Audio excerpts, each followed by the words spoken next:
This is Transformation Ground Control, your source for all things business, technology, strategy, and change.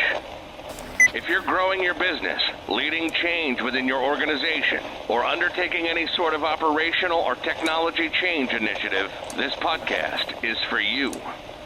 This show covers what you need to know about digital transformation, organizational change, operational improvement, and business growth.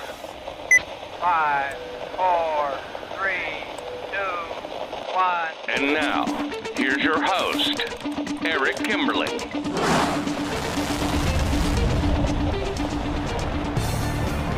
Hello and welcome to Transformation Ground Control, a podcast that has everything to do with digital transformation, including the strategy, people, process, and technology sides of change.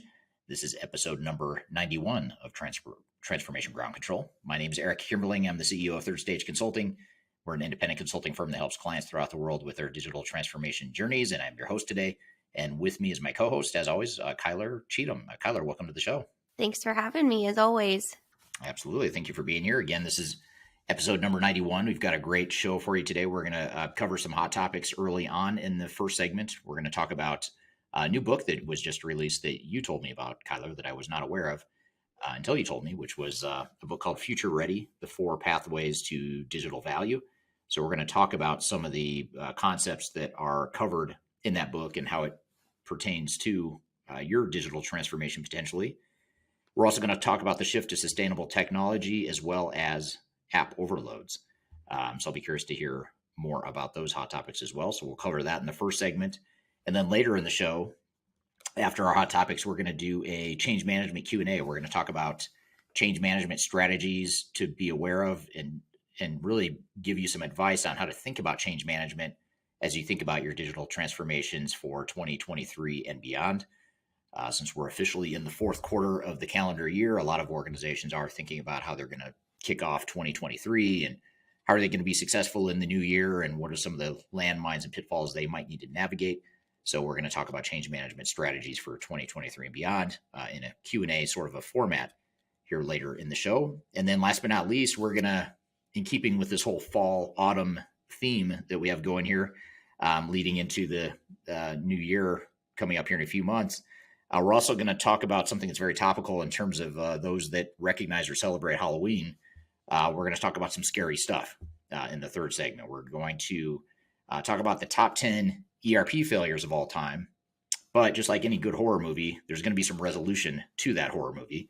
We're going to close it out with a follow-up to that, which is why digital transformations fail. So we're going to sort of paint for you the horror story of what some of the worst failures in history are. But then more importantly, after that, we'll talk about why digital transformations fail and what some of the root causes are and what you can do to avoid failure. Again, in keeping in line with the Halloween theme, but also in keeping in line with the theme of thinking about 2023 and beyond and planning for your digital strategy in the longer term. So stay tuned for those segments later in the show. But before we get there, Kyler, what are some of these hot topics you have for us? Yeah, absolutely. Well, let's dive into this new book. And the interesting part about this book is it's actually research-based from Sloan School of Business at MIT released their findings around creating digital value within a business. And they kind of carved out 4 pathways that I wanted to take you through and discuss. So just to give you some background on what the research features, it studies just about 1,300 global firms and found that only 22% are quote unquote future ready and have gone through a digital business transformation, as they call it, and developed capabilities to help them innovate for future success.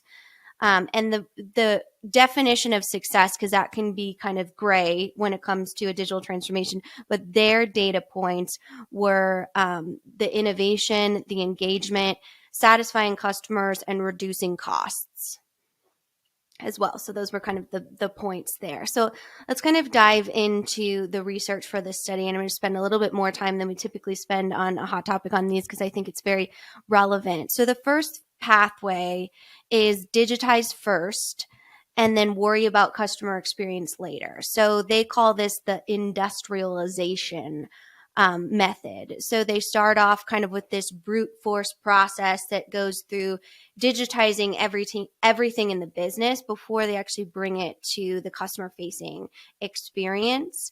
They focus on internal processes, making sure that they radically simplify things like operations, efficiencies, those types of things. What the researchers caution with this method is a lot of times it seems to blow up budgets. So they spend so much money on those internal processes that they never actually reach that kind of third stage or even a second phase of digital transformation because they've spent so much time and money and resources. There's a fatigue throughout the organization, and just overall dollars spent isn't maximized. So that's the first pathway. The second pathway is they worry about customers first and then digitize. So these are typically businesses that their customer service is really underperforming and is seen as an urgent or forced transformation that we kind of talked about before or that we discussed.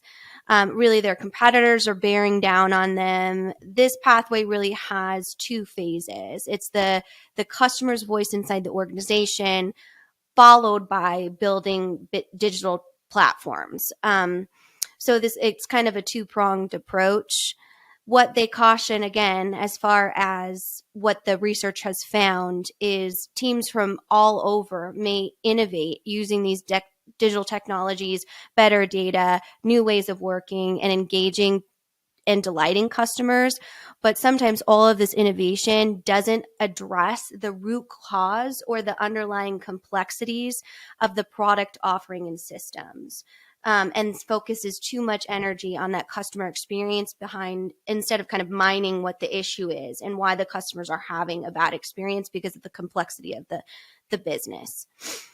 The third pathway, and I'm going to stop talking, I promise, here in a minute and let you kind of react to these, but I want you to have the whole menu of what their research found, is alternating in a stair-step approach between digitization and customer experience.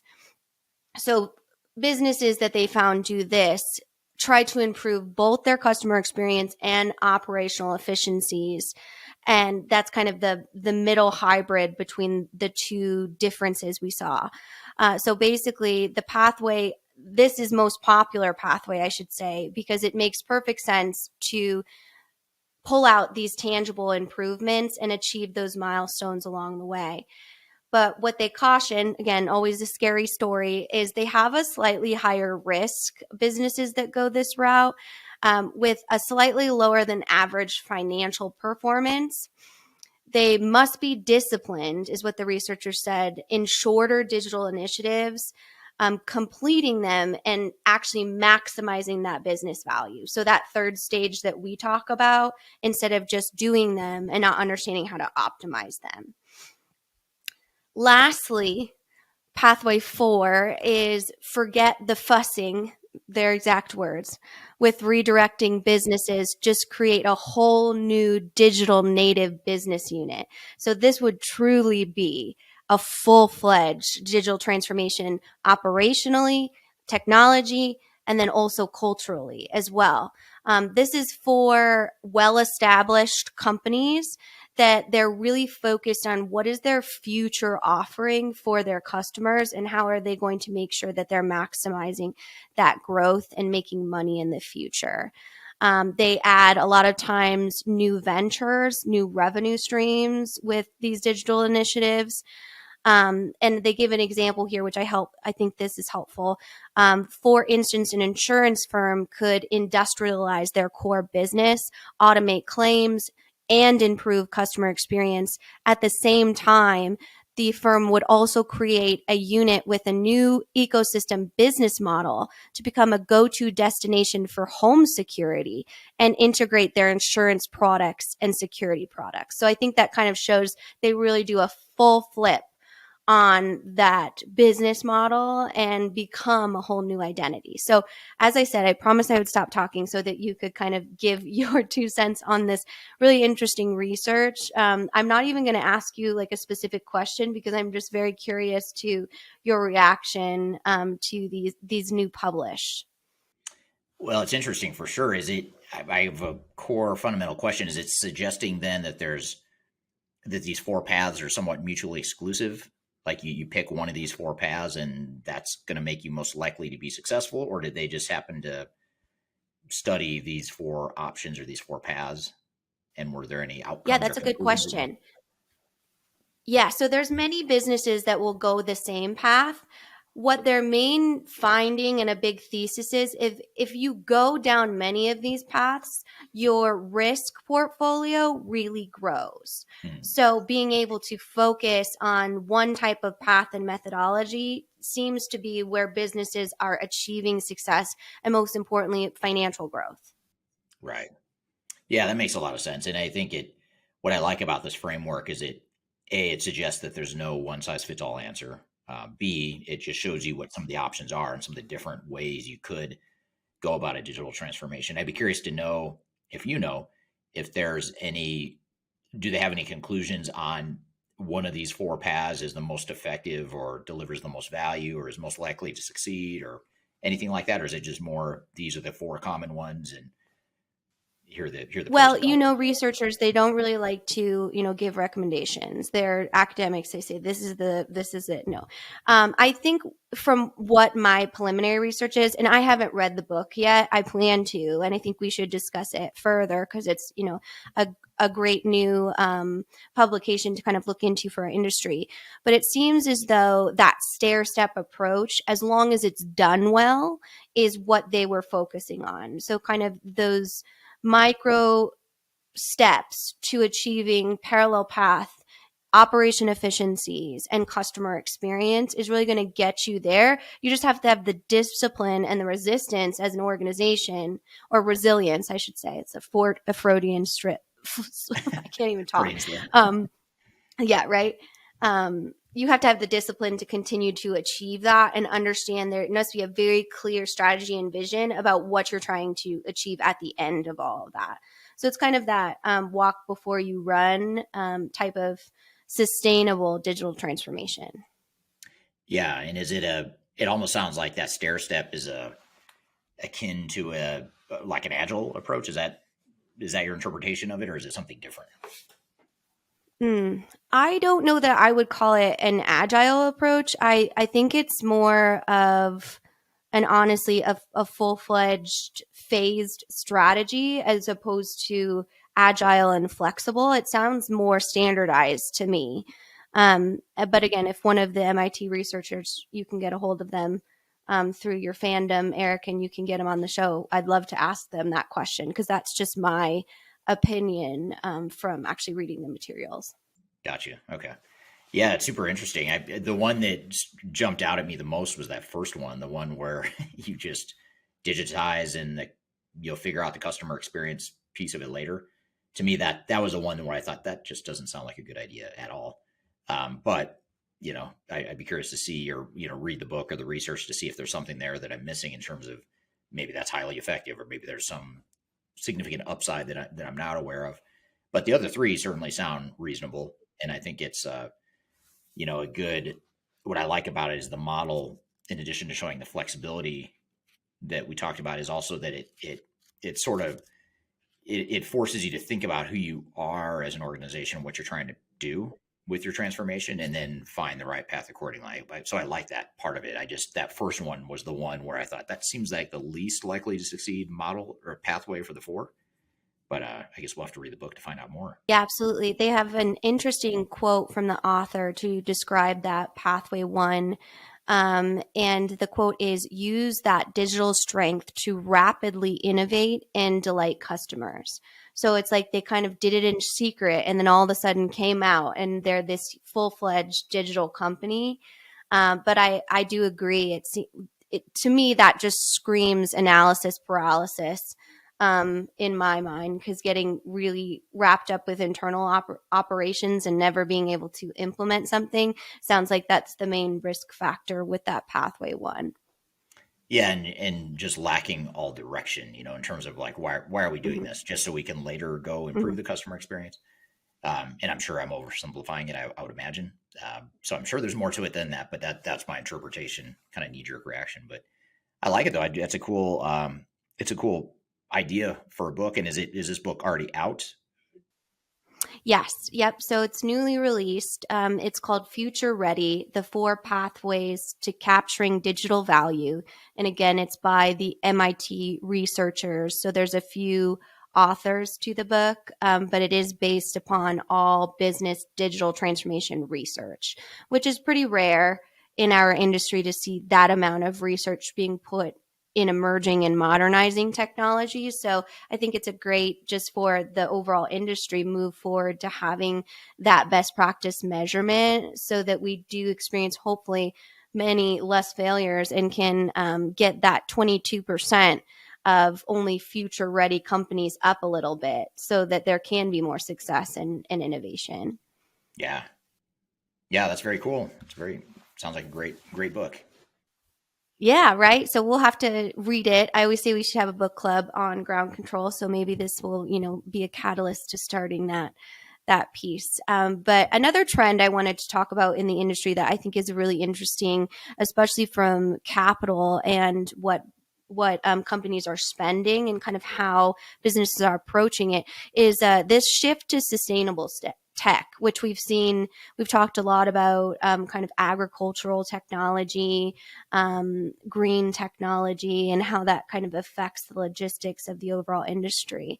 But basically, I wanted to kind of showcase some examples of very large businesses that are getting involved in sustainable tech and get your reaction to that. So IBM, starting with them, they've developed a system to help farmers use less water and fertilizer while maintaining crop fields, and then work on sustainable packaging. Nestle is an example of that too. When it comes to their packaging here in North America, they're actually using paper-based water bottles that are fully recyclable and use significantly less energy to produce.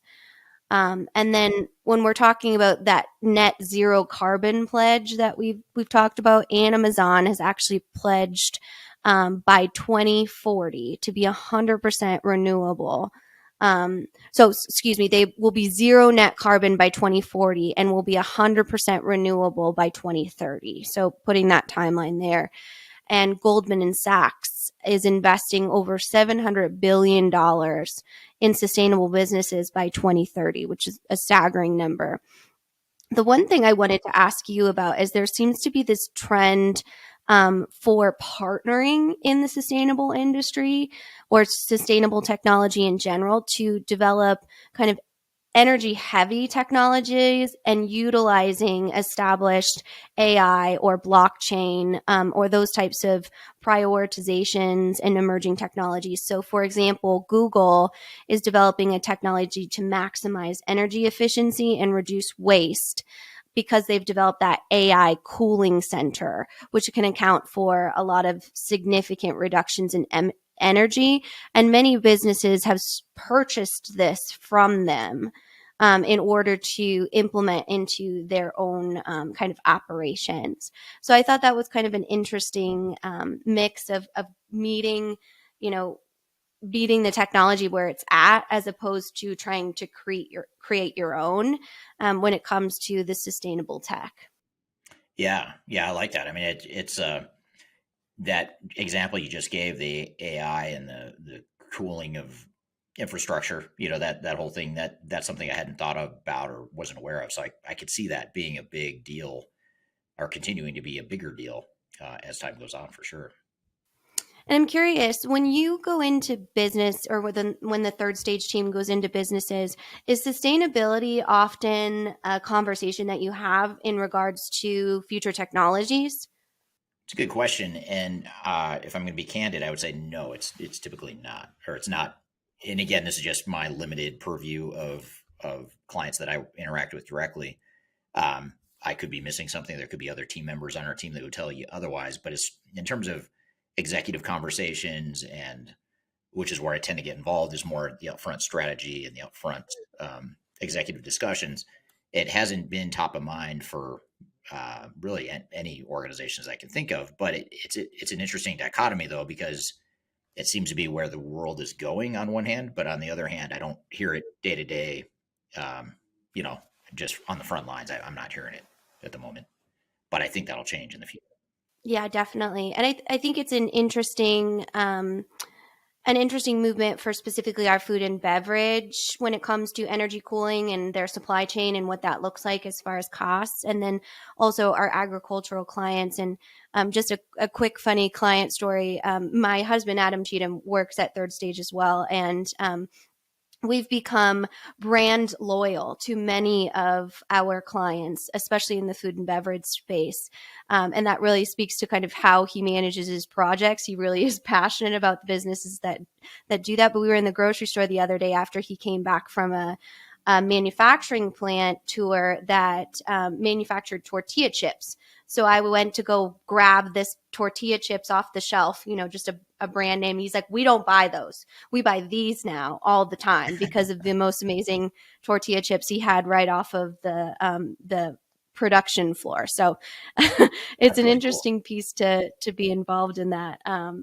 And that side. And I know food and beverage and farming, that's a really important piece for their overall strategies. So I think that's a cool part about Third Stage. We work with so many people, so many different Yeah. industries, Yeah, absolutely. And I actually, two things. One is that when you're talking about food and bev, and I'm kind of walking back my answer to your question about, are we hearing about sustainability? Food and beverage, yes. I would say in food and beverage, there's a lot of talk about sustainability, but it's still, in my opinion, in the context of how do we be more efficient? How do we improve our supply chain?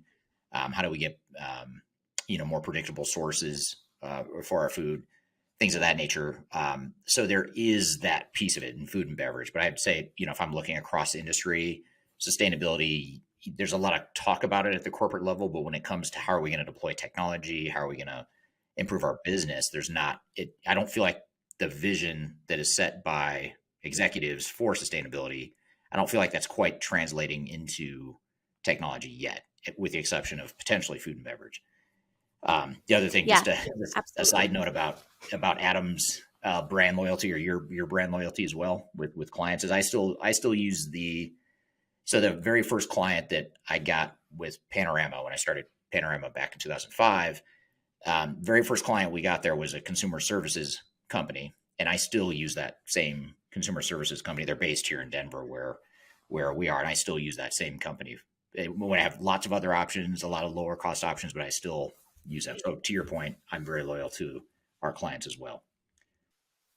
Yeah, absolutely. We had a toy company client, and that's all that our kids now have.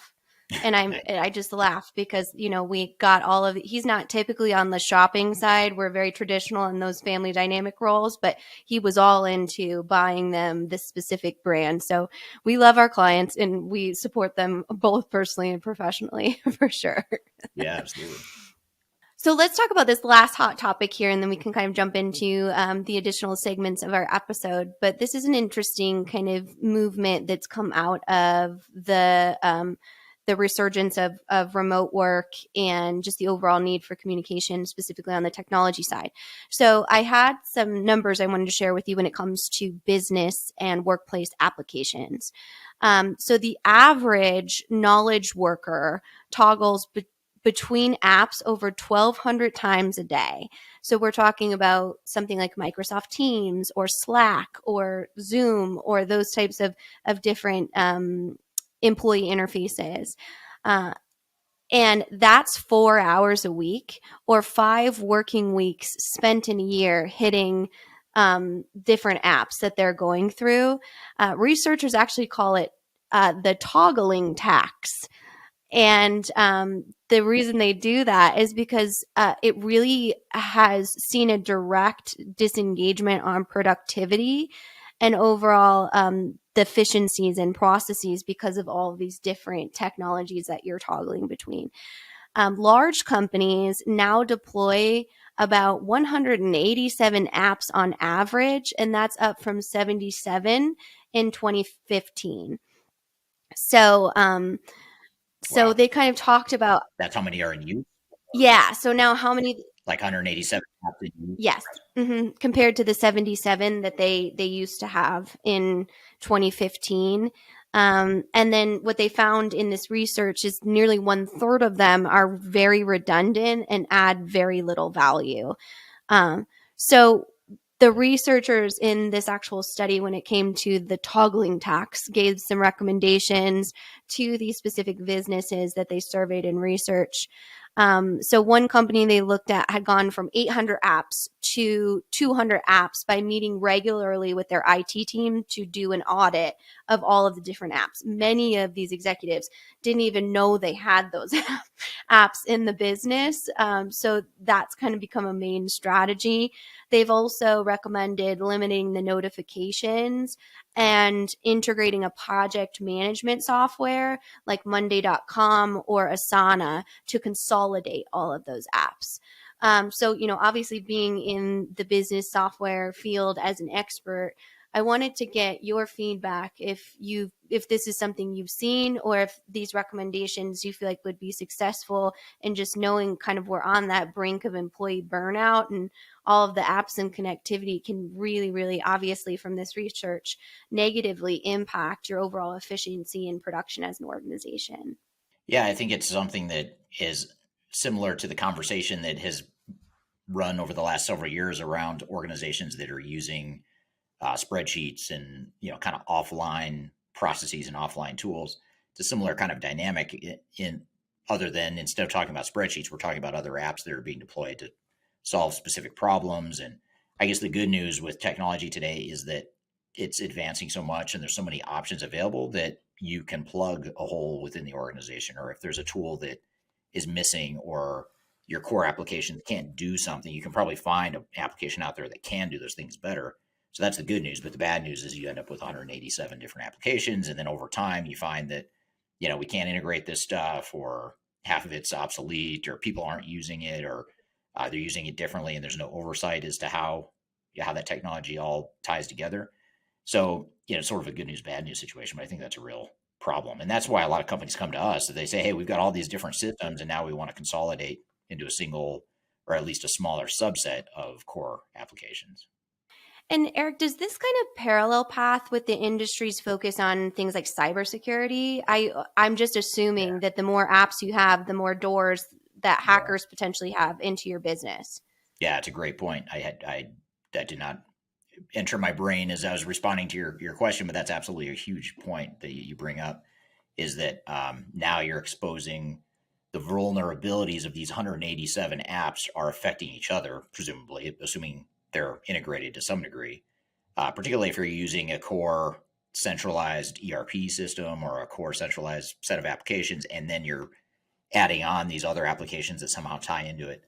And even if they don't tie together, you just have these silos of data sitting out there somewhere that may or may not be secure.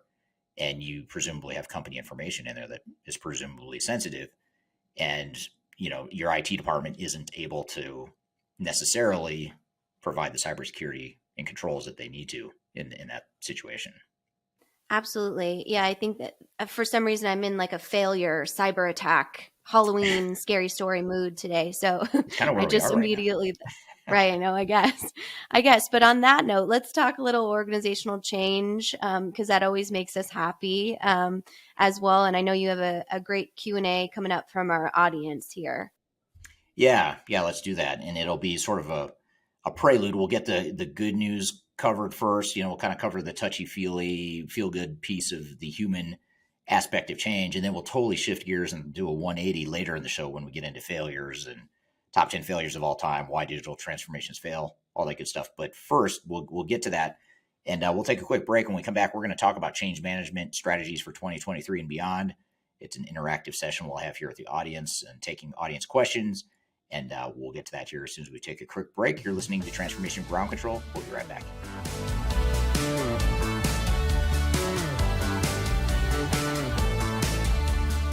Hi, this is Eric Kimberling, the CEO of Third Stage Consulting, and we recently hosted our Digital Stratosphere 2022 virtual event. It's 3 days of packed content related to digital transformation best practices, about 16 or 18 different workshops and different speakers that are presenting on different topics, everything you need to know about transformation. The bad news is if you missed that event, the event's over. The live event already happened. But the good news, if you've missed it, or even if you did attend it and you want to see replays or you want to catch the sessions you missed, you can do that now by going to stratosphere2022.com. Go to stratosphere2022.com, register. All you have to do is put in your name and email address, just a few fields. You get immediate access to all the recordings, and the recordings cover everything from digital strategy, software selection, organizational change, process improvement, architecture, data migration, cloud, trends in the industry, how to avoid failure, some of the legal aspects to think about, contractual aspects to think about as it relates to your transformation. All that is stuff that you'll get by registering for Stratosphere 2022 Replay. And again, go to stratosphere2022.com and you can listen to all the replays of all the workshops that you might have missed at the event. So hope you check it out, and thanks for listening. We'll see you soon.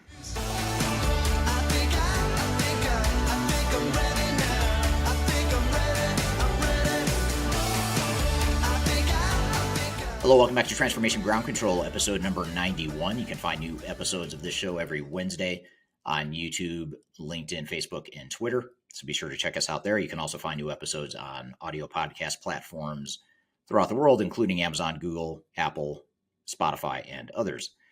I'm excited for our next segment. We're going to actually not have a guest on the show per se, but we're going to have a bunch of guests, I guess you could say, on the other hand, which is the audience. We're going to take questions from the audience about change management strategies.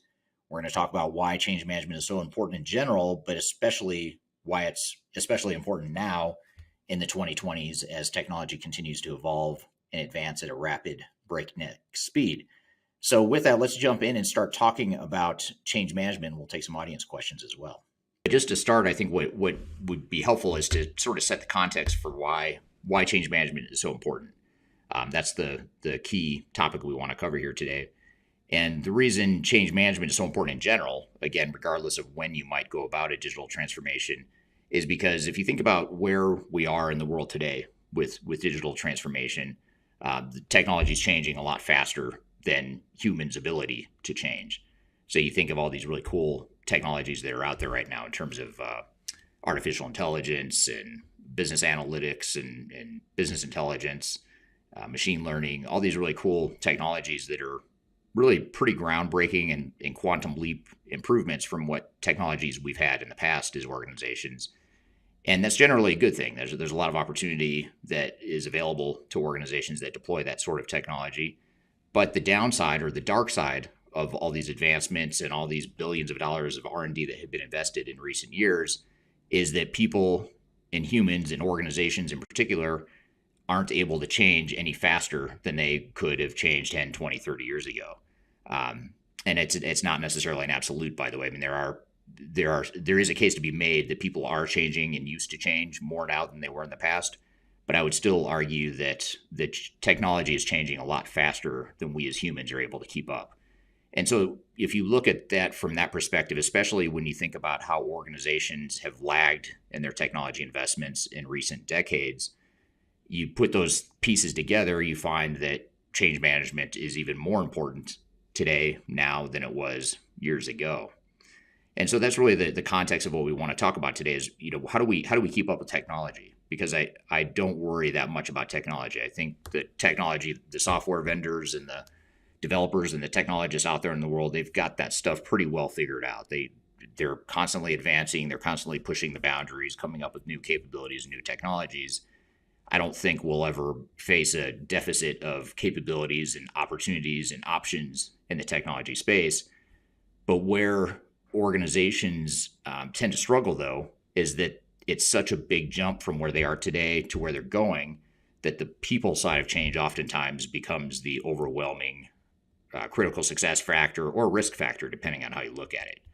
So that's really the key thing to think about is how do we navigate that change? How do we help the organization and help people keep up with the change and keep up with some of those technological advances? And of course, if we back up a little bit too, just again looking at this through the lens of people, human factors, and organizational change management, it all starts with your digital strategy too, and really understanding where you are today culturally and as an organization and where it is you want to head in the future. And how big of a leap is it that you're really willing to take or make as a result of that? So that's really one thing that we have to think about is how does it start in terms of the digital transformation or the digital strategy early on? And how do we ensure that we have a digital strategy that's right-sized for us as an organization? Now, we do constantly want to push the boundaries. We don't want to get stuck in our old ways. We don't want to resist change or just settle for something less than what is possible with technology. But at the same time, we don't want to deploy technology to the point where we get overwhelmed by technology. Organization can't adapt to the new technology. We can't consume the technology. We get no business value out of the technology.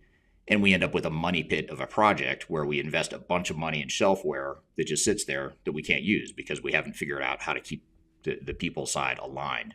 And so I think it all starts with that digital strategy and figuring out what is the right roadmap and digital strategy to ensure that we get the business value we want and that we're able to realistically get to where it is we're trying to get to in the future, knowing that it's not going to happen overnight. It's not something that we're going to completely transform our culture in 1 or 2 years or 3 years or however long your transformation might be.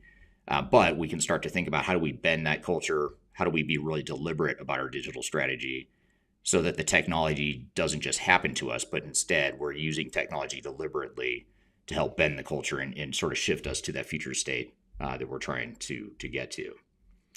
So just a real quick background too, I actually started my career as a change management consultant in the late 90s. So when I started off in the consulting world, I was doing change management projects for pretty big SAP and some Oracle implementations in the late 90s into the early 2000s. And so this is sort of where I grew up, is in this change management space. And I tend to think about digital transformation with a change management first sort of mentality. And so really look forward to comments or questions you might have here. So just shifting to the audience, though, before I jump into questions you all might have about change management, how do we navigate this human side of change? I want to thank some of the people that have commented on where they're from today. We have someone on YouTube. We have Spencer from South Jordan, Utah, Kyler from Grand Junction, Colorado, William from Lusaka, Zambia, James from Gloucester, UK, someone from Lagos in Nigeria, Sam Graham from Spain. So really appreciate you all being here and from all over the world and mentioning and commenting on where you are today. And, the first comment that I'll share here today is Sam Graham, who's a regular guest on our show, is looking for more valuable insights, but no pressure. And we'll leave it to Sam to sort of set the tone and put a lot of pressure on us to begin with. So thanks for being here again, Sam. So here's a first question I want to start with here, which is a great question from Kyler, who's my podcast co-host, joining from Colorado as well. And her question is on LinkedIn. She asked, in talking about emerging technology, how would you explain evolving roles that may be taken over?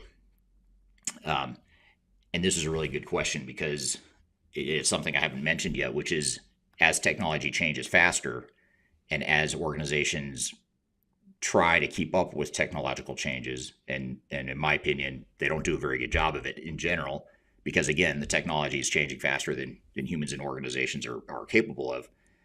But in addition to that, we also have to think about what is the disruption or the perceived risk that technology has on people. So when you think about emerging technology, so for example, if you think about automation tools and what's the word I'm looking for? The not just automation tools, but machine learning and artificial intelligence and things that are replacing what humans used to do in some way, in some fashion. There's a perceived risk to that technology, and especially I'd say it's even more of a risk or more of a perceived risk now than it was 10 or 20 years ago. I think it's always been a challenge. People have always feared technology in some way because it's changing their jobs. It's making their jobs, in some cases, somewhat obsolete. What they used to do is different, or at least the mix of work they're doing becomes different because now they have different tools, they have different capabilities. And while it may be a good thing for the organization overall, and it may be even a good thing for that each individual longer term, the perception isn't such. So people fear that technology in general, but especially when you start talking about artificial intelligence, machine learning, general automation tools that have the possibility of completely doing away with or eliminating certain parts of someone's job, there's going to be fear and resistance to that. No matter how much the organization might benefit from it long term and even in the short term, people in general are going to fear that change if you don't manage the change appropriately. And that's why I always advise clients or suggest that you go in with the expectation that there's going to be a ton of resistance to change. Because a lot of times organizations get lulled into complacency because on the surface, they're hearing from their employees that they're excited about the change. They don't like their old systems. They can't wait to have better tools in place. They see the value and the vision for the organization and things that are true. I don't think employees lie to leadership or are disingenuous in any sort of way. But what I think the problem is that people agree in theory with technological changes and digital transformations, but when you get down to the details of how that change is going to impact individuals and work groups within the organization, that's where people start to resist the change because it disrupts their lives, it changes their jobs. If we haven't painted a clear vision of what their job is going to look like and what people are going to do with tasks that have been eliminated or automated, they're going to assume the worst, and we have to paint that clear vision. So I think that's one of the challenges with emerging technologies, back to the question, is that technology is oftentimes something that, especially in today's day and age, that creates more fear in people and organizations than ever because it's so powerful, because it can do so much, because it can automate so much and replace so much of the human manual work that we've done in years past. We sort of lose that sense of purpose, or in our minds, in our perception, is that we don't have that same purpose. And there's questions about what is our value to the organization if you're going to automate X percent of my job. And therefore, that's why I start to resist change. I have fear, I have uncertainty, I have doubt. And those are the types of things that are going to create challenges for organizations and for people.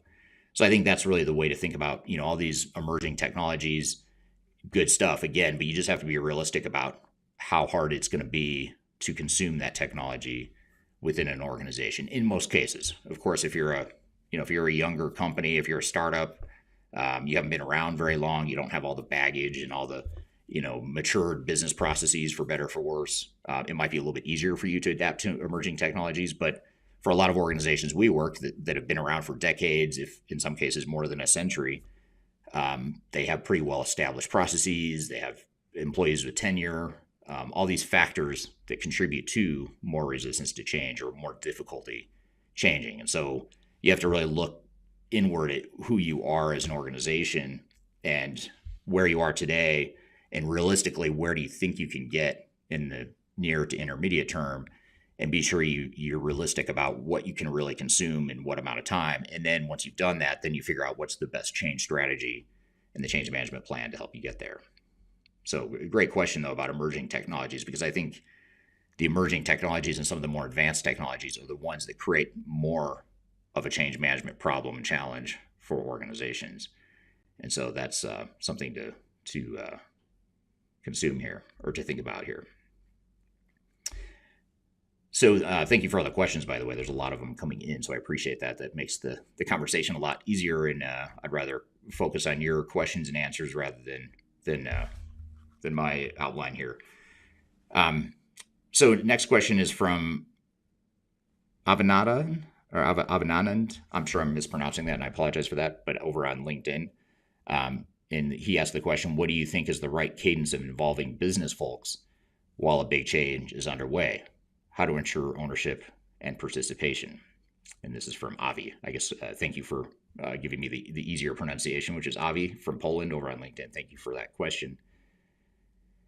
So the question is, what's the right cadence of involving business folks while a big change is underway? How do you ensure you've got that ownership and participation? And what I would say to that is that it's really important to ensure that you, first of all, have that business involvement early on. So in other words, if you're in IT, if you're a CIO, or you're in the PMO office, let's just say you're a program manager or you're in the IT department, and you're sort of leading the charge, or you've been tasked with leading the charge for a digital project of sorts, then I would say one of the very first things you do in the project, regardless of where you are in the project, even if you're in the early planning stages of the project, that's the ideal time to start this, That is, you involve or you identify who all the key stakeholders are that need to be involved. And this is certainly going to be executives from different parts of the business that are going to presumably be impacted by the transformation. But it's also other people that might have secondary impacts as well. So it's not just executives. You're also looking at other key stakeholders and influencers within the organization and trying to get them involved. And the more you can get them involved in the early stages of, choosing the technology, defining what the roadmap is, defining what our future state operating model is, what our future state organization is going to be, those are the things that really drive and provide a foundation for transformation. So in other words, if you think about IT, IT's role is to provide tools that help enable that foundation.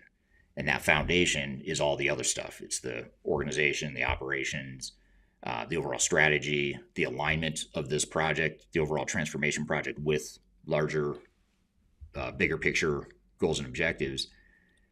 So you really want to not lead with IT, taking the burden of trying to do it all. And so the sooner you can get business people, stakeholders, and executives involved in the project, the better. It's tricky because you can't involve everyone, but you can start to identify who those key people are, recognizing that, yes, it might slow things down. Yes, it might be more difficult to get to consensus on what our direction is and what our strategy is. But my argument to that, or my response to that, is that it's a lot easier and faster to deal with that stuff up front and to slow down the project up front, if you will, to work through those areas of alignment. If you do that early on up front, then later on the project ends up going faster. Whereas if you sort of lead with technology and let IT just run with it and then get business people involved later, what ends up happening is that then they resist the change because they weren't part of the decisions. They don't have the buy-in, the support, the ownership, the accountability, all those things that are important to make a project succeed, you don't have if you're leading with technology and then getting other people involved later on. So if you can get those people involved from the business early on, they have buy-in, they have ownership, they have accountability, all that stuff. Yes, it's going to slow things down. Yes, it's going to take longer to get to a decision or get to a series of decisions that you need to make in defining your digital strategy. But that investment in time and that potential frustration that goes with that is it's time well spent. It's a good investment because it will make things a lot easier later on than if you had to deal with the resistance that you might have otherwise. So great question. So I think, getting business people involved early on, making them part of the process. And quite frankly, if you're in IT, I hate to say you're not responsible for the success of the project because that's not true, but you shouldn't carry the entire weight of a transformation. It should be the business and the business folks that make key decisions that define what that future state operating model is and what the organization is going to look like, all that stuff. Those are the inputs into a really successful project, and you need business people to do that rather than just IT trying to lead the charge on that. So it really does deflect some of the pressure from IT if you involve the business.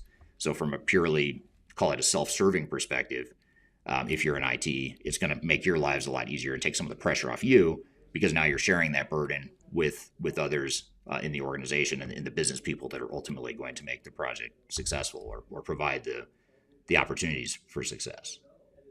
You're listening to Transformation Ground Control, the podcast on all things technology agnostic. We're having a great Q&A session with our audience and CEO Eric Kimberling.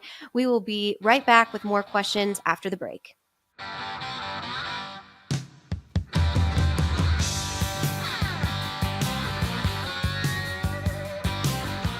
If you are aiming for transformation success, turn to Third Stage Consulting Group.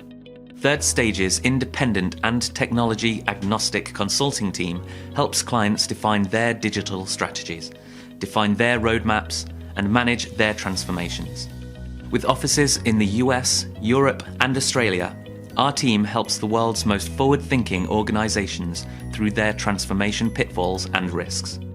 If you are embarking on a digital transformation or business change initiative, contact Third Stage Consulting to see how we can help you reach the third stage of transformation success.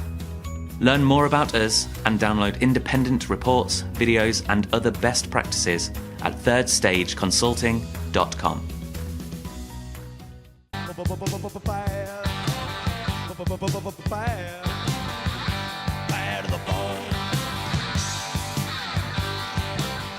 Welcome back to Transformation Ground Control. We're in the midst of a Q&A around organizational change management strategies for 2023 with our CEO and founder, Eric Kimberling. So let's get back to some of these hot questions. So here's another comment here from LinkedIn. I don't have a name here, but it's from someone on LinkedIn. And that is, what are the main points to focus on during mergers and acquisitions regarding digital transformation? Great question. We have a lot of clients. I'd say probably half or maybe a little more of our client work is related to merger and acquisition integration. So in other words, company goes out and buys another company and or merges with other companies to create one consolidated entity. And that's oftentimes why they hire us, is to figure out, okay, we've acquired these companies or this other organization. Now we've got to figure out how to integrate those operations and those technologies and the organization into one consolidated organization. And I'd say here, some of the things to think about during merger and acquisition integration, which is a great question here, by the way. Some of the things to think about, though, are first of all, defining what the overall strategy is for the merger and acquisition integration. So in other words, is our strategy to drive costs down to maximize efficiency? Is it to really just expand our market reach, but provide flexibility and sort of a decentralized, independent approach to satisfying those different markets? In which case, maybe we're not consolidating, maybe we're not standardizing as much as we might otherwise. So those are a couple things to think about. We also have to think about the organization itself. How is the organization going to integrate? What are people's roles and responsibilities going to be? What are we going to do with duplicate levels of work or areas of work? Are we going to move to a shared service model where we take back office functions like accounting or finance or IT, HR? Are we going to consolidate those in sort of a centralized or consolidated back office function that's spread and supporting the entire combined entity? Those are the sorts of strategies you've got to define first. And then once you know what those strategies are, then you start to define what is the digital transformation strategy that best helps us get there. So again, just getting back to the example of where an organization might be in terms of integrating the operations, organization, the technology, all those components. You want to make sure that you've defined a strategy that enables that. But when you think about call it a more of a consolidated or centralized approach to merger and acquisition and integration, it might be more likely in that case that since we're trying to create a common operating platform, we're trying to consolidate the operations in the organization, we're trying to consolidate technologies, that might be a better business case or a better fit for a strategy that involves a single enterprise-wide technology or a single ERP system, for example, or a single set of tools that are going to be used throughout the entire organization. In some cases, however, if that's not the strategy, if the strategy is to take more of a decentralized or a confederate sort of approach where you've got entities that are remaining somewhat independent from other organizations, then that might be a better case for more of a best of breed approach where you're looking for more flexibility, you're looking for more not so much a one size fits all answer, but more of a focus on providing tools that provide capabilities in different areas or different parts of the organization. So you really have to look at what the strategy is for the M&A integration and then align your digital strategy with that. And then, of course, behind all that, or a key part of all that is the overall change strategy as well. So you want to define, now that we've defined whatever that overall digital strategy is that supports our M&A goals, now we can define a change management strategy that best enables us or allows us to accomplish whatever those goals might be. So great question about M&A integration. There's actually, I actually have a few videos on my YouTube channel that talk about M&A integration and change management in general, by the way. So if you haven't already, if you just go to my YouTube channel, you can search merger or search M&A and you'll find the videos that talk about M&A integration on there as well.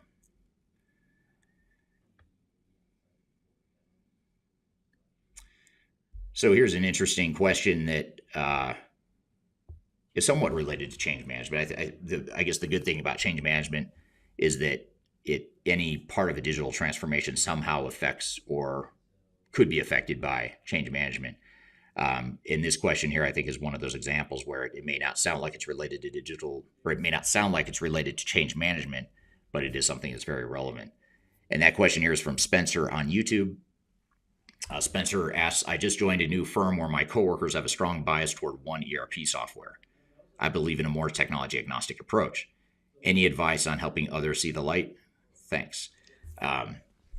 Great question. I think, you're onto something first and foremost, which is that you want to be objective in defining a digital strategy, including your change strategy that goes within the overall digital strategy. So you want to look first and foremost at what are the needs of the business, what are the priorities, what are the needs of the business, and be open-minded about what sort of technology or technologies might best enable those goals and objectives.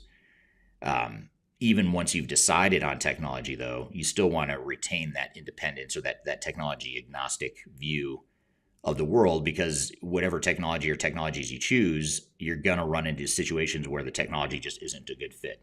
There's some sort of problem or misalignment between what the technology can or can't do and what it is you want the business to accomplish. So you really want to ensure that you're not just going in with the blinders on, which, quite frankly, that's one of the biggest challenges I believe in the digital transformation industry, is that you have a bunch of parties involved in these projects that are extremely biased. You have software vendors, you have the system integrators, the resellers, even just most ERP consultants. I would argue most consultants in this industry are extremely biased, either because they're aligned with and compensated by certain software vendors, or they only know one or a small subset of technology that are available, and that's all they know. And they lead with a mentality of, we've got to find a way for this technology to solve whatever problem is in front of me. And so it's understandable why the industry is built the way it was. It's extremely effective at selling software, but it's not very effective at implementing successfully. So what we have to do as organizations is figure out, how do we get rid of that bias? How do we ensure that we are keeping an open mind, that we understand what our options really are? We understand what the pros and cons and trade-offs are. That's also very important.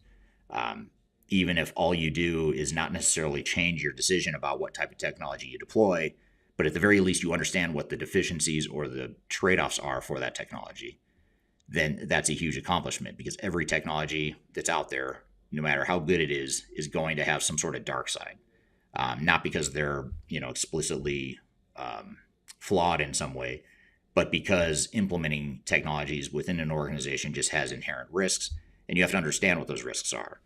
But the goal and objectives of salespeople, people that are trying to sell software and trying to sell the technical services to support that software, their job is to convince you that it's not as bad as it seems and that there's all upside and very little downside. But that's not reality. The reality is there's risk. There's pretty significant risk. And so we have to have that technology agnostic view early on. So I think that's one way you can sell that concept to stakeholders within your new business. Back to the question on LinkedIn, is you need to convince and help people understand the importance of having that agnostic view and approach with digital strategies in general. And at the same time, too, by the way, you don't want to totally disregard, I hate to say the word bias in this case, because it's not really the bias that you don't want to disregard. It's more the internal competencies you've already built. So for example, or in other words, if you have certain people within the organization that have specialized in one sort of software because it's the software you've used internally as an organization, you don't want to assume that, that's the right answer going forward, but you do want to recognize that we've got a strong, let's just say, an SAP capability that we've built internally, or a Microsoft Dynamics capability that we've built internally over the last 5, 10, 20 years. And it's not that you want to be biased about that, but you do want to use that as a data point that suggests that, well, we've got these capabilities that we've built in-house already. Is there some benefit, or what is the benefit of remaining on that legacy system, or just upgrading to a newer version of that legacy system or the incumbent software provider? You want to understand what the pros and cons and trade-offs are of that. So you want to recognize the things that might cause bias, and you might want to use those as inputs into your decision. But to your point, you want to make sure you keep an open mind and really understand what all the technologies are that are out there. Because I think 10, 20 years ago, for example, if you're a big organization 10 or 20 years ago, you really didn't have a lot of options realistically for a full-blown enterprise-wide ERP system other than SAP and Oracle. And when I say Oracle, I mean I include PeopleSoft and JD Edwards in that, just because Oracle owns them. But really, those were the two big software providers that service big companies. However, now if you look at big companies, they've got tons of options. Yes, you have SAP, you have Oracle. They're still very well entrenched in the Fortune 500 or the Fortune 1000 companies throughout the world, but you have a ton of other options now. You've got upstarts or what used to be upstarts not too long ago, like Workday and Salesforce, that focus on one specific problem or one specific capability, and they just try to do that really well. And they're products that can scale. So those are some things to think about, is you have a lot more options now in the marketplace than you did 5 or 10 or 20 years ago. So that might be another way to convince your team at your new company that piece is important. So here's a question. I love this question. And this is from Sam Graham on LinkedIn. He always has really good questions, but this one's particularly good. And that is, should change management start in the C-suite and work its way down, start at the coalface and work its way up, or should it attack on all fronts simultaneously? So in other words, should change management be a top-down sort of initiative? Should it be bottoms-up, or should it be a hybrid or a mix of both? Great question. And I've mixed feelings on this to start. First of all, I'd say it depends, which is the classic consulting cop-out, if you will, or hedging response. But it does depend. You do have to define what it is. First of all, what your culture is as an organization. If you are inherently a top-down type of organization, then you're probably going to lean a little bit more towards a top-down approach to change management. But not only do you look at where you are today, it may be that you're trying to become more of a flat organization or more of a bottoms-up sort of organization in general. So you might pepper in more of that bottoms-up change management approach to help enable that intended cultural shift. But what I'd say in general is that generally both are very effective in different ways. So I'll tell you where the top-down components of change management are most appropriate, and then maybe give a couple examples of where the bottoms-up approach to change management is most important. So let's build the case for why you need some level of top-down change management. Well, if you look at why most digital transformations fail, one of the root causes for why they fail is because they don't have internal alignment. They don't have a transformation initiative that's aligned with what the overall goals and objectives of the company are. So that right there is a case or a business case for why you should start with a top-down approach. You want to clearly define what the vision of the organization is, and more specific to this project, you want to define how this digital transformation project is going to enable that future state vision. And you want to be very clear and deliberate about what those different parameters are and what those different things are that we're trying to accomplish with this transformation. And that's something you really do need to do from top down. You can certainly solicit input. I'm not saying don't listen to people, don't ask questions, but what I am saying is at the end of the day, it needs to be the top down that makes that decision, that makes that final decision of this is who we're going to be, this is where we're headed, this is where we're going. Now we figure out how this transformation better supports that. So you need that clarity of vision up top to push that down the organization to make sure you're aligned and make sure that you have that clarity and that internal focus on where it is you're headed. On the other hand, you can't just take a top-down approach and assume that change management is going to work. There are still organizations out there that, depending on what part of the world you're in, or depending on what their culture is as an organization, that think that they can just force their people to change and that they will change. And there is some truth to that. I suppose if you tell someone you're going to fire them if they don't change, that could be a compelling reason to change, but it's not a sustainable, long-lasting change. It's a fear-based change that's based on survival, and I'll just change just enough to where I don't get fired. If that's my fear, and that's not what you want. You want people that are committed to the change and that are part of the change and that are helping fuel the change and push the change. You can't do it all from the top down. You need key stakeholders, influencers throughout the organization to help. So you want to get their buy-in, you want to get their input, you want to involve them.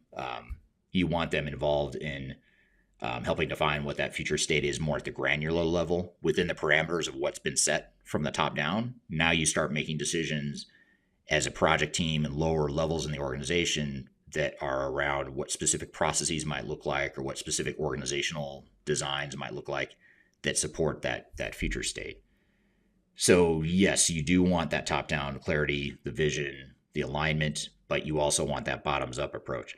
And by the way, too, if you think about where the change is really going to happen and where the change is really going to stick, it's not going to stick because the CEO or the CIO or C-level executive or executive sponsor sends out a few emails saying that we are changing, this is why we're doing it, here's why we have to do it, and here's what it means to you.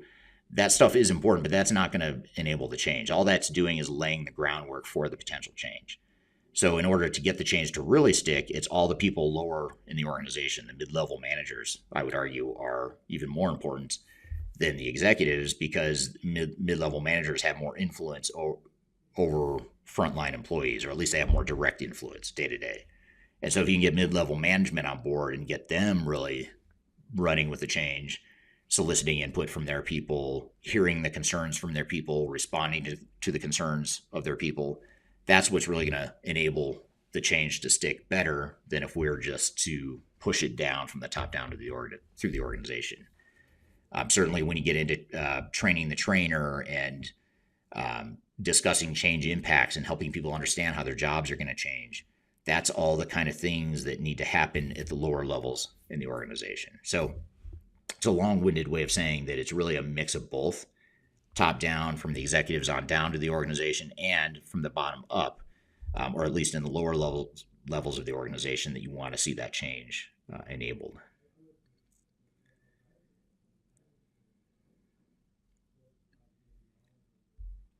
Here's a question that may not sound like it has much to do with change management, but I'll make it something to do with change management. And that is, this is a question from YouTube. And this question is, hi, you said that SaaS-based ERP solutions, especially from the top 3, are not fully matured. Do you still feel that same about that today? And so in other words, I'll rephrase it or maybe clarify it a little bit. So software as a service is what SaaS stands for. And if you're not aware, software as a service is when you have a multi-tenant instance of a software solution that is somewhat shared by other organizations. So in other words, that instance or that the way that software works is pretty consistent across organizations that might use the software. And you compare that to on-premise solutions where you install it internally, you configure it, customize it, do whatever you want to it and make it your own. And it doesn't matter because it's yours. You own it. You've got your single instance within your organization. Whereas SaaS, software as a service, is more scale. It's focused on scale and consistency and repeatable processes. Yes, you can make changes to it. You can configure, you can personalize it, but it's not as easy to customize or make material changes to the software as it would be with on-premise. You might wonder, well, what does this have to do with change management? And I'd say it has a lot to do with change management because as organizations and as software vendors move more to the cloud and to these SaaS models, what it's doing is it's imposing more pressure on change management teams to figure out how to change the organization to adapt to the software. Whereas in years past, you had the option or you had more of an option to change the software to fit the business. So, you could customize it a lot more when it was on premise. And quite frankly, that customization oftentimes was a smokescreen or a symptom of a deeper root cause, which is the resistance to change. So when people resist change, what ends up happening is they don't want to change to fit the software. So they want the software to fit them and fit what they want. And so that's where change management becomes so important because now in a SaaS model, you don't have quite as many options. Although this is changing, I will admit SaaS solutions and cloud solutions are becoming more flexible over time. They're becoming more mature. They're increasing their capabilities every day, every quarter, et cetera. But they're still not as fully robust and as established and as flexible as some of the on-prem systems that were around for 20 years in some cases, 30 years in some cases. So in whereas cloud and SaaS are relatively new. I mean, it's only been around for a few years where you've really had these big ERP systems that are operating successfully in the cloud. So that's why change management is so important as it relates, especially to a SaaS or a software as a service cloud model. But even aside from that, you also look at the fact that the big three, back to the question and back to the point of the question, the big three ERP software vendors have not, their cloud solutions are not fully baked or fully developed in terms of having all the capabilities that they used to have in their on-premise solutions, because they've had to rewrite the software in many cases for the cloud. Now, this comment is not true for products like NetSuite or Workday or Salesforce that are native cloud solutions. They're always in the cloud. So you look at NetSuite. Well, what I just said is not true for NetSuite, because NetSuite started in the cloud 20 years ago. So what they have is what they've been building for 20 years and building on and improving for 20 years. But if you look at SAP, for example, S4HANA, S4HANA is a rewrite of SAP's flagship solutions on the HANA platform, and they just simply haven't moved everything over or replicated everything that R3 and ECC, which are the two legacy SAP products, or the two main ones. Those capabilities have not been fully developed within S4HANA yet.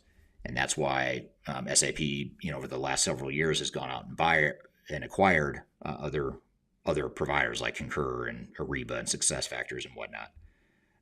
So yes, I do agree. I agree that SaaS and cloud solutions are not fully matured yet, but that comment is becoming less true over time, and eventually it'll be a completely obsolete point. But for the time being, yes, I still do believe that, although I believe it maybe to a lesser degree than I did 2, 3, 4 years ago.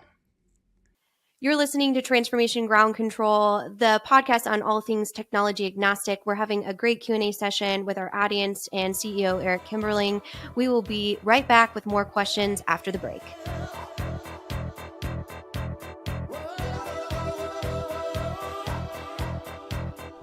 If you are aiming for transformation success, turn to Third Stage Consulting Group.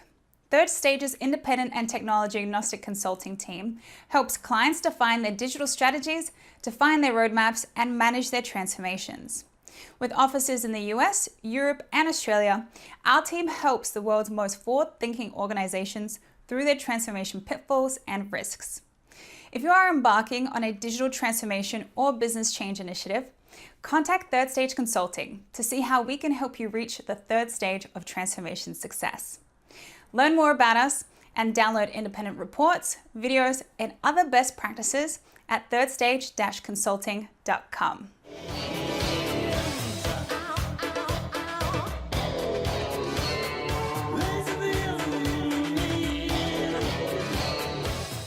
Welcome back to Transformation Ground Control. We're in the midst of a Q&A around organizational change management strategies for 2023 with our CEO and founder, Eric Kimberling. So let's get back to some of these hot questions.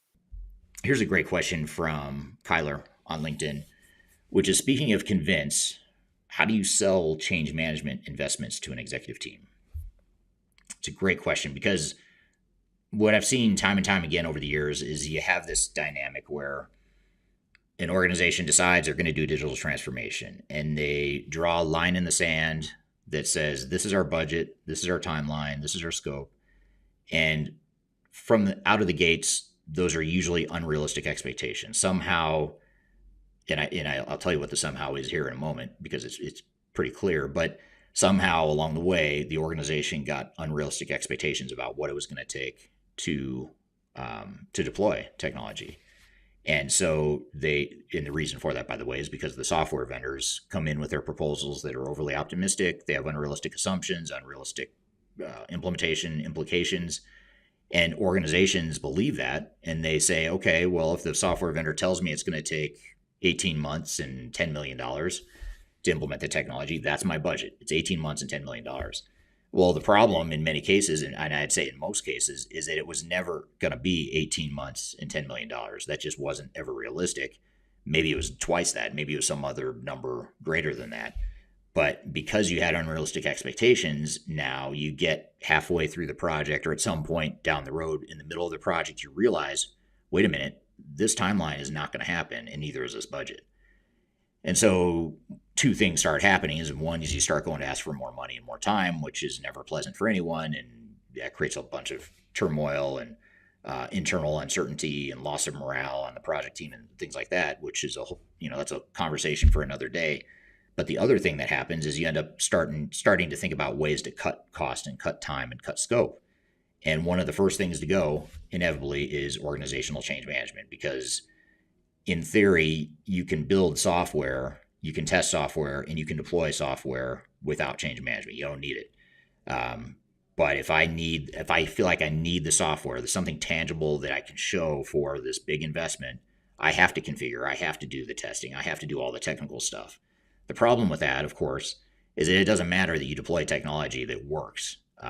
What matters is that you deploy technology that works technically, but it doesn't work for the business. And because you cut change management now, it's not going to work. It's just not going to work for the business. If you don't do change management well, you're going to end up with technology that might be perfect. It might be brilliant technology, best designed and deployed technology ever, but your organization's not using it. So does it really matter? You spent all this time and money on an implementation that delivers absolutely no business value because you're not using it. It doesn't align with your business. It's not supporting your goals and objectives. And that's the problem when you cut change management. And that goes back to those unrealistic expectations. So the key to start is, first of all, to understand realistically what is the project going to be. If you start there and have a realistic understanding of the time and cost it's going to take to deploy technology, then that's step one. You at least have a chance to succeed now because you have realistic expectations. You have a complete plan. You have a complete budget.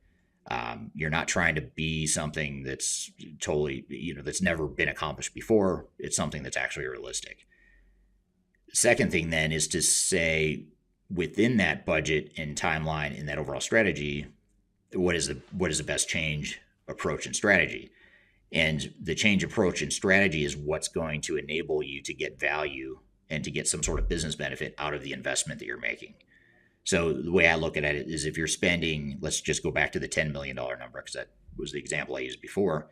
But if you say it's 2.5 years and it's a $10 million project, you might say, well, I'm going to invest 15 or 20% of that budget in change management. And an executive might say, well, but do we need to? I mean, that sounds like a nice to have or a touchy-feely sort of a thing. My argument would be, well, do you want to get value out of this project, or do you want it to be a money pit? Because those are really your options. If you don't invest in change management, it's going to be a money pit. In other words, you're going to invest in a bunch of great technology that doesn't deliver value and it's not going to get used by the organization. So if the answer is yes, I want to get business value, I want to get an ROI. I'm not just spending all this money just because I can, tell my peers that I have this great new technology, but I'm not using it. And most executives, I would argue, are going to agree with that comment that yes, we want to get business value. Then you better focus on change management. Now, knowing that time and resources and costs and budgets are limited, knowing that they're not infinite. So in other words, you have limited resources. You can't just, have an open checkbook necessarily. Well, then you start saying, well, then what do we need to do to ensure that we invest appropriately in change management? And it might be, God forbid, that we cut back on some of the technology. We might scale back some of the technological investments in the name of investing more in change management, knowing that we're going to get more out of the investments we do make in technology.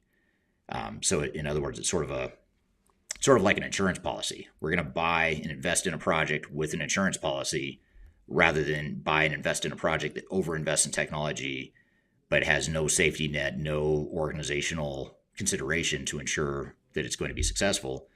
Most executives, I think, are probably going to agree that they'd rather have one that delivers less technology but more business value and more on the human side. Because let's face it, you can get a lot of business benefit without technology. There's a lot of things most organizations could do right now with the technology they have if they just invested in process improvement and change management initiatives and redefining people's jobs, roles and responsibilities, clarifying roles and responsibilities. All those things are going to lead to significant business value even without technology. Now, certainly you want to add technology selectively where it's going to deliver even more business value and magnify that business value. But what you don't want to do is invest so much in technology that now you don't have a budget or the tolerance or the patience or the appetite for investing in change management as well. And, here again is where I'll call the software industry out as part of the problem. And one of the culprits of this challenge is that they're brilliant at giving you those end of quarter, end of year, end of month, end of week, end of day sorts of deals that say, if you sign this contract today, I'm going to throw in all this extra software for a discounted rate. And now you're just investing more in the technology piece. And what I would advise most organizations to do, not all, but most, is to really think about, how could I scale that back? How could I scale back the technological investment? How could I really focus and prioritize my technology investment? So I'm really focusing on the highest value opportunities within the organization. And then what I'm going to do is I'm going to invest and double down on the change management to ensure that I get more out of those selective investments.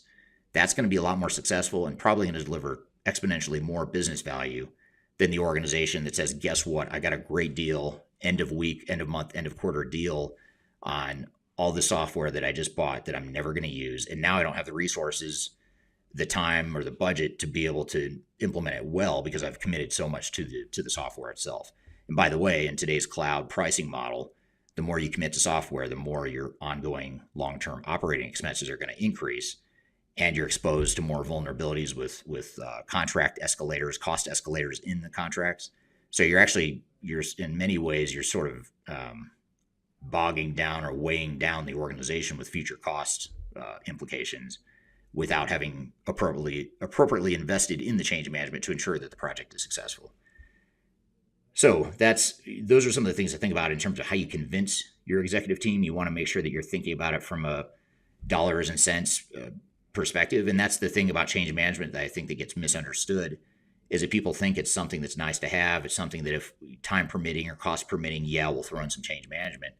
My argument is change management is absolutely fundamental to success, and not only getting a positive ROI and a positive return on your investment, but also the other big consideration or the big risk factor to sell to your executives is, if we want to minimize operational disruption and minimize the chances or the odds of us not being able to ship product or not being able to complete customer orders, not being able to run payroll, not being able to close the books, if we don't want those material operational disruptions, then we better invest in change management.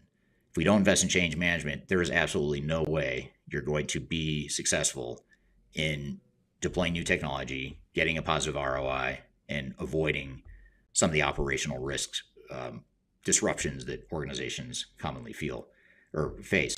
And by the way, we've done research over the last close to 15 years now that shows a very steady metric in the digital transformation space, which is that anywhere from, I think it's 51 to 53% over the years, it's tracked right in that 50% mark, or just over that 50% mark, that just over 50% of digital transformations deliver a material operational disruption at the time of go live. In other words, they can't ship product, they can't close the books, they can't run payroll, they can't process customer orders, something that brings the company to a halt.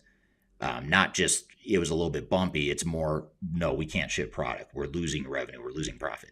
So 50% or more of digital transformations not only don't deliver business value, but worse yet, they impose or deliver a negative result to the organization, and it's a negative financial result.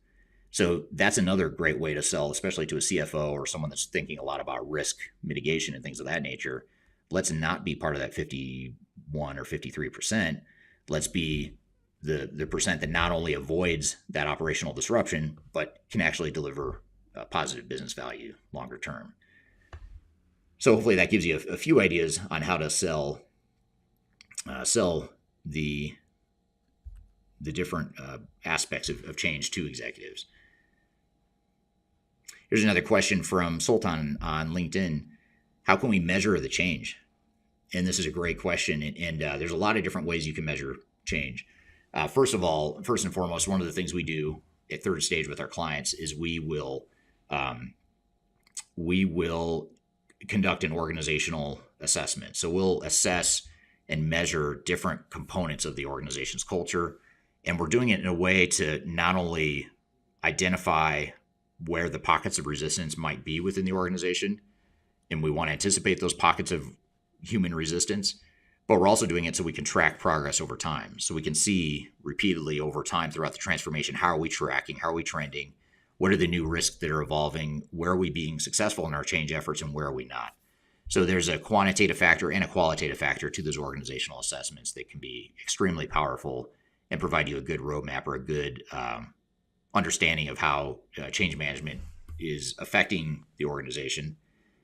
But you can also use things like, certainly competency ratings in terms of, looking at metrics around how many people have completed the end user training, how many people have been through the process of understanding what their new processes and their new job roles are going to be. You want to measure that and understand how many people have we actually touched and been involved with and had conversations around what their new roles are going to look like, just and you can measure, sort of the breadbox of who you've impacted and who you haven't.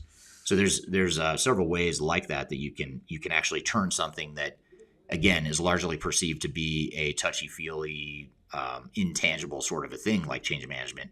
You can actually turn that into something that's more quantitative, similar to the previous question around executives and how to sell the value to executives. We've got to get out of that touchy-feely, kumbaya, ivory tower way of thinking about change management and think about it more from a hands-on, ROI-focused, tangible, business value-focused function. And if we do that and we do focus on change management as something that can be measured, then we're going to be a lot more successful that way.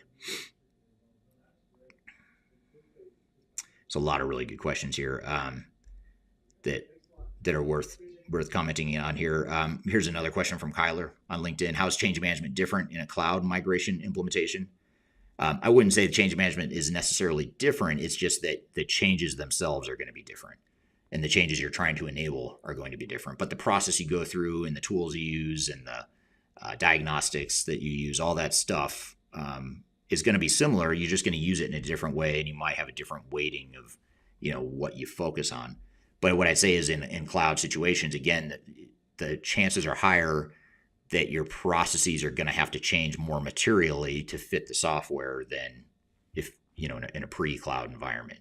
So that being the case, that just means now we've got to figure out how to ensure that people understand how the technology is going to change their business and how we can ensure that we are addressing that appropriately. So yeah, I think it's just more the type of change we're gonna see as well.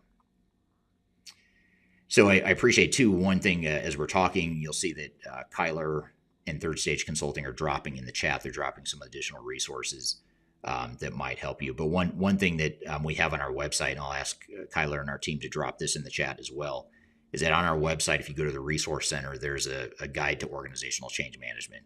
And in that guide, it's a pretty extensive guide that talks about all the different things you should be thinking about and the different tactics and strategies you should be using to sort of create and tailor a change strategy and plan that fits your needs.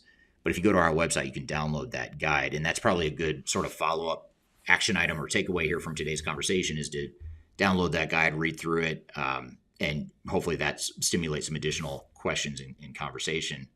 So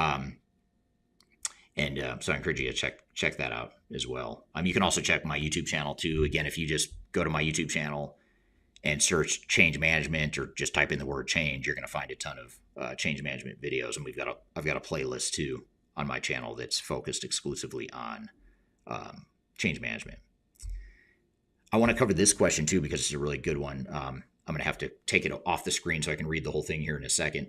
But this is from Nancy on LinkedIn, and she says, what advice would you give when a digital transformation initiative is being initiated, yet there's no clear vision on what the scope that'll be? It's basically assigning resources to investigate where we can improve processes, add machine learning or AI, and is it a risk-averse company?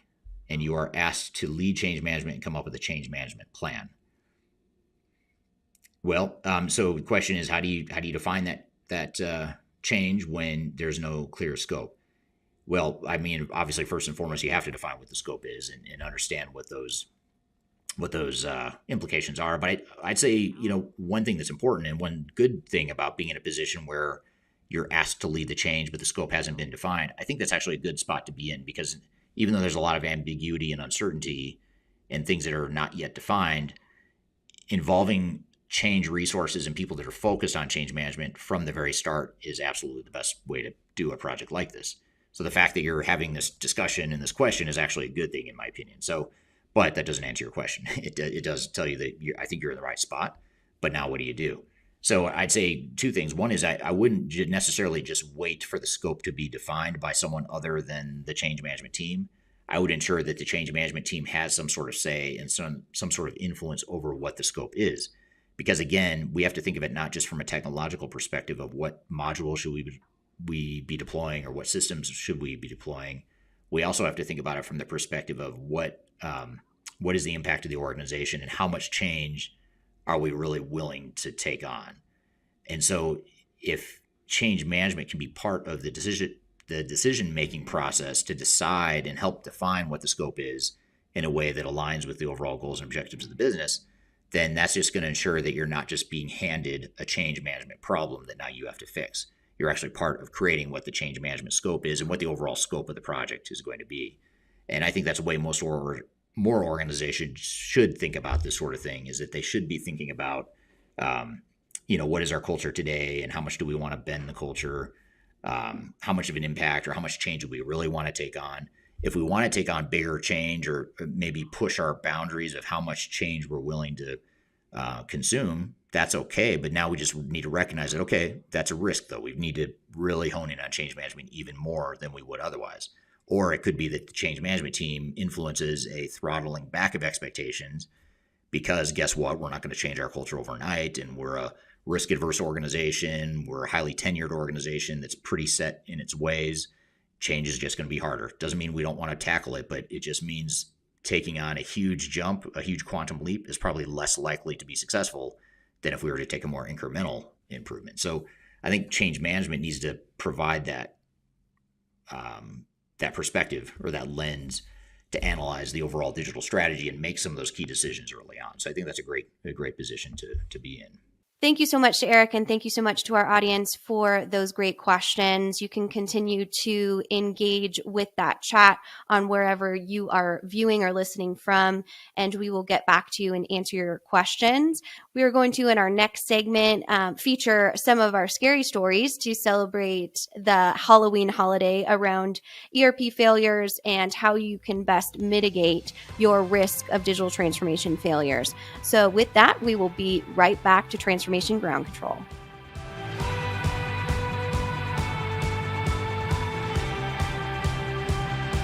Hi, this is Eric Kimberling, the CEO of Third Stage Consulting, and we recently hosted our Digital Stratosphere 2022 virtual event.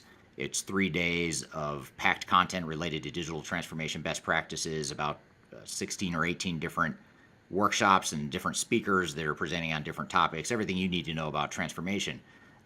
The bad news is if you miss that event, the event's over. The live event already happened. But the good news, if you've missed it, or even if you did attend it and you want to see replays or you want to catch the sessions you missed, you can do that now by going to stratosphere2022.com. Go to stratosphere2022.com, register. All you have to do is put in your name and email address, just a few fields. You get immediate access to all the recordings.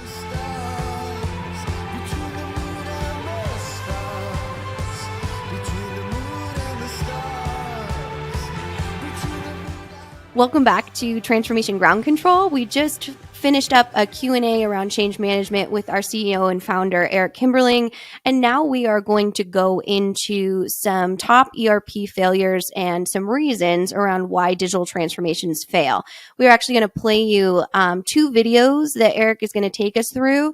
And he's going to talk about the top 10 ERP failures of all time, as well as why digital transformations fail from an organizational side and a technical side. So stay tuned for those great clips, and we'll go ahead and roll with the top 10 ERP failures of all time. My name is Eric Kimberling. I'm the CEO of Third Stage Consulting. We're an independent consulting firm that helps clients through their digital transformation journeys. And this top 10 list was hard to compile because there's a lot to choose from. There's a lot of big failures in the marketplace. We're going to talk today about the top 10 based on just severity of failure and, more importantly, the ones that we feel could have been avoided probably the most. Now, we, and myself in particular, often act as expert witnesses in lawsuits. Many of these cases involve lawsuits. Some of the cases we were involved with as expert witnesses, and some of them we weren't. But in either case, we're sharing publicly available information, and we're not sharing any confidential information that we may have gathered from the lawsuits as expert witnesses. So without further ado, let's get started. Coming in at number 10 is Haribo. They're the company that make gummy bears. Maybe number 10 on our list. It's actually number 1 on my kids' list because they love gummy bears, and they weren't happy to learn that gummy bears were largely unavailable for a period of time in 2018 after their SAP implementation. And the general gist and summary of what happened here is they spent hundreds of millions of dollars trying to implement SAP. In 2018, they finally sort of implemented SAP, and immediately they ran into supply chain problems. They couldn't track where their inventory was. They couldn't track raw materials. They couldn't get the inventory to stores in time.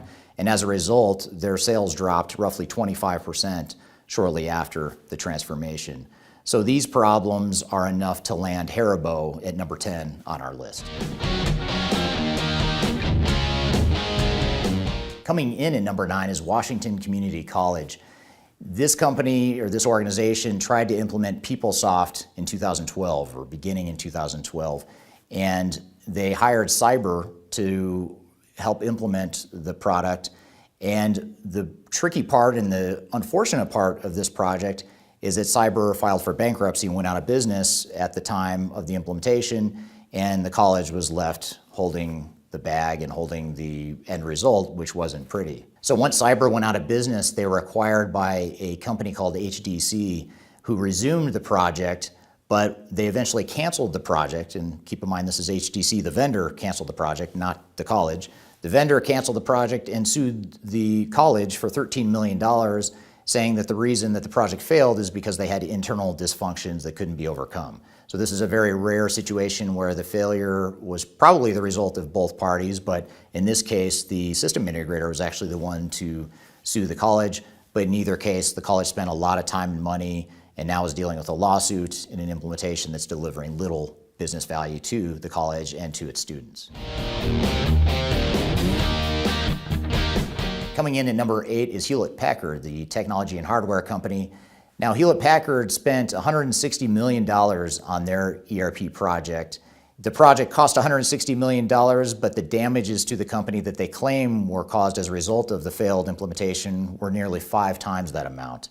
So they spent $160 million expecting to get a certain ROI, but in this case, they actually lost 5 times that amount, which isn't the type of ROI that most of us are looking for when we go to implement new technology.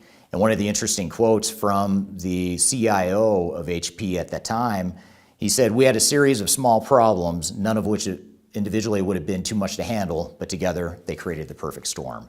And that pretty well sums up what happens with a lot of these failures, and that certainly was enough to land Hewlett-Packard at number 8 on our list.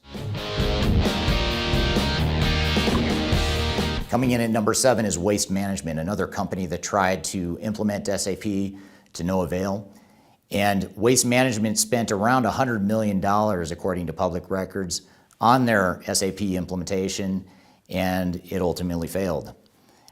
SAP had promised that Waste Management would get annual benefits somewhere in the neighborhood of $100 to $200 million per year, but those business benefits never materialized and resulted in a failure on the part of Waste Management. One of the key challenges that Waste Management alleges that they had with this project was that SAP misrepresented the software that was being offered to them, and they said that they were being demoed fake software. So the demos weren't the real software that SAP really had available, according to public records and quotes from people from Waste Management. So that was one of the interesting allegations, is that when Waste Management sued SAP, they alleged that SAP didn't demo properly the real software that they're actually going to be getting. Coming in at number 6 in our list is Hershey's. Hershey's tried to implement SAP. They spent quite a bit of money on their implementation, and what they found at the time of their go-live is that they were incapable of processing roughly $100 million of orders for Hershey's Kisses and Jolly Ranchers. And again, this is another one that may only be number 6 on our list, but it's definitely in my kids' top 3 because they love candy. So some of the problems that Hershey's ran into is that they tried to implement the product, the SAP product, in an unreasonably short period of time. And in fact, just from the outside looking in, it looks and sounds like it was never going to happen. And those unrealistic expectations caused the first domino to fall, which led to a lot of other problems later on throughout the implementation. And finally, one of the biggest mistakes, if not the biggest mistakes that Hershey's made along with their implementation partners, is that they decided to go live during a busy holiday season when chocolate is most readily bought by customers. And so this was a case where the implementation planning wasn't very well thought out, or if it was thought out, the risks were not well mitigated. And it's just a good reminder that we need to think long and hard about when we go live, how it affects our day-to-day business, as a way to ensure that we don't run into operational disruptions, something that I'll talk more about at the end of today's video. Coming in at number 5 on our list is Miller Coors, the beer company, and they also struggled with their ERP implementation. They started their SAP implementation in 2013 and spent roughly $100 million on the project. And as a result of the implementation, they're suing their system integrator, which was HCL in this case, the Indian-based firm, and they're suing for $100 million in damages, trying to recover the damages that were resulting from this SAP implementation. Now, the really interesting thing about this, to add insult to injury, is that HCL's response publicly to the lawsuit was a bit flippant. Their response was, it's just one client. We have several other reference clients available for every one client that has something bad to say about us. So I wasn't involved in this project. I don't know the inside details, but it sounds a bit like there's some finger pointing going on there. But either way, it's something that could have been avoided, and we'll talk more at the end of this video on how to avoid some of those failures. But that's enough to land Miller Coors within our top 10. Coming in at number 4 is Revlon, the consumer product company. They had an SAP project recently, and the interesting thing about this is they announced it in a financial filing. That's how the news of the failure broke to the markets, and the markets didn't respond well. Their stock dropped about 6.9% the day after that filing and the announcement that their SAP project had failed. Now, just a little background on this, and this is really interesting. If you go read the financial filing and the SEC filing, they actually outline in a fair amount of detail what happened with this SAP implementation. So it's really interesting to go read because they're basically explaining what happened and why it had the effect it did on the business. But in a nutshell, to paraphrase some of what they said in that filing, is that they first went live with one of their manufacturing plants in North Carolina. And the minute they went live, they weren't able to ship product, they lost customer orders, they lost visibility to their supply chain, and it essentially brought that plant to its knees, and it wasn't able to manufacture, distribute, or sell products anymore, at least in the short term, after the go live. And the other interesting thing is, because of some of those challenges, they had to expedite shipments. So as they were tracking customer orders and as customers were complaining about late orders, they were spending a lot of money expediting shipments for their customers. Another interesting aspect and another contributing factor to this failure is that at the time they were implementing SAP, they had just recently acquired the company Elizabeth Arden, and they were trying to figure out how they were going to integrate that company into the core Revlon operations at the same time they're trying to implement SAP. So here they are trying to implement a new technology. At the same time, they're just trying to figure out how to fit together all of their operations. And it created somewhat of a moving target, it sounds like, in terms of how that transformation was going to go.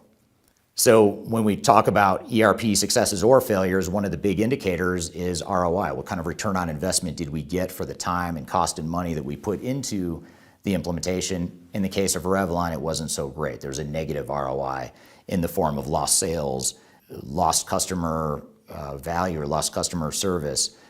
There is an intangible number that they didn't quantify, but they said that there was a material effect on the executives' time and the amount of time they had to spend trying to recover this and deal with all the problems that resulted from that implementation. So I don't know how you quantify that, but that sounds like it's pretty significant. There's also an increase in capital costs, increase in operating expenditures. They couldn't pay their vendors. They couldn't file their regulatory requirements and regulatory reports to the state and federal regulators. They had to expedite shipments and they lost sales. So a lot of problems in that implementation, and certainly enough to land it among the top ERP failures of all time. Coming in at number 3 on our list is Nike, the well-known consumer product company that many of you may buy from. And the company spent $400 million to upgrade their ERP systems recently.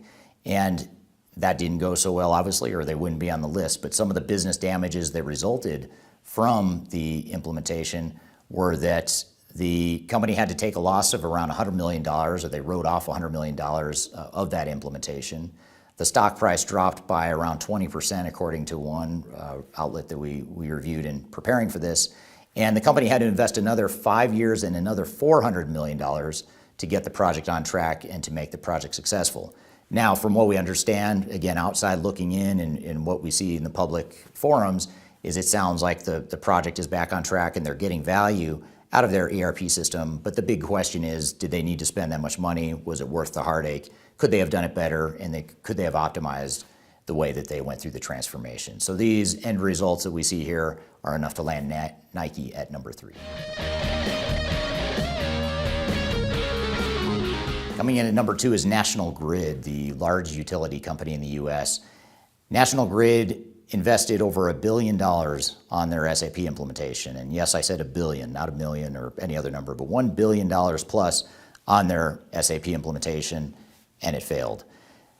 The reason we can say with certainty that it failed were some of the results that they also publicly announced and that was widely reported in the media as a result of their go live. Some of the metrics that came out of the company as a result were that, for example, the company had to spend $100 million in services to support the implementation after the fact. So after they went live, they spent another $100 million just supporting and stabilizing the system as it was rolled out. They also had 2 system integrators. They had Wipro involved, and actually they filed a lawsuit against Wipro. And you can find on my YouTube channel a whole video that talks just about the National Grid versus Wipro lawsuit.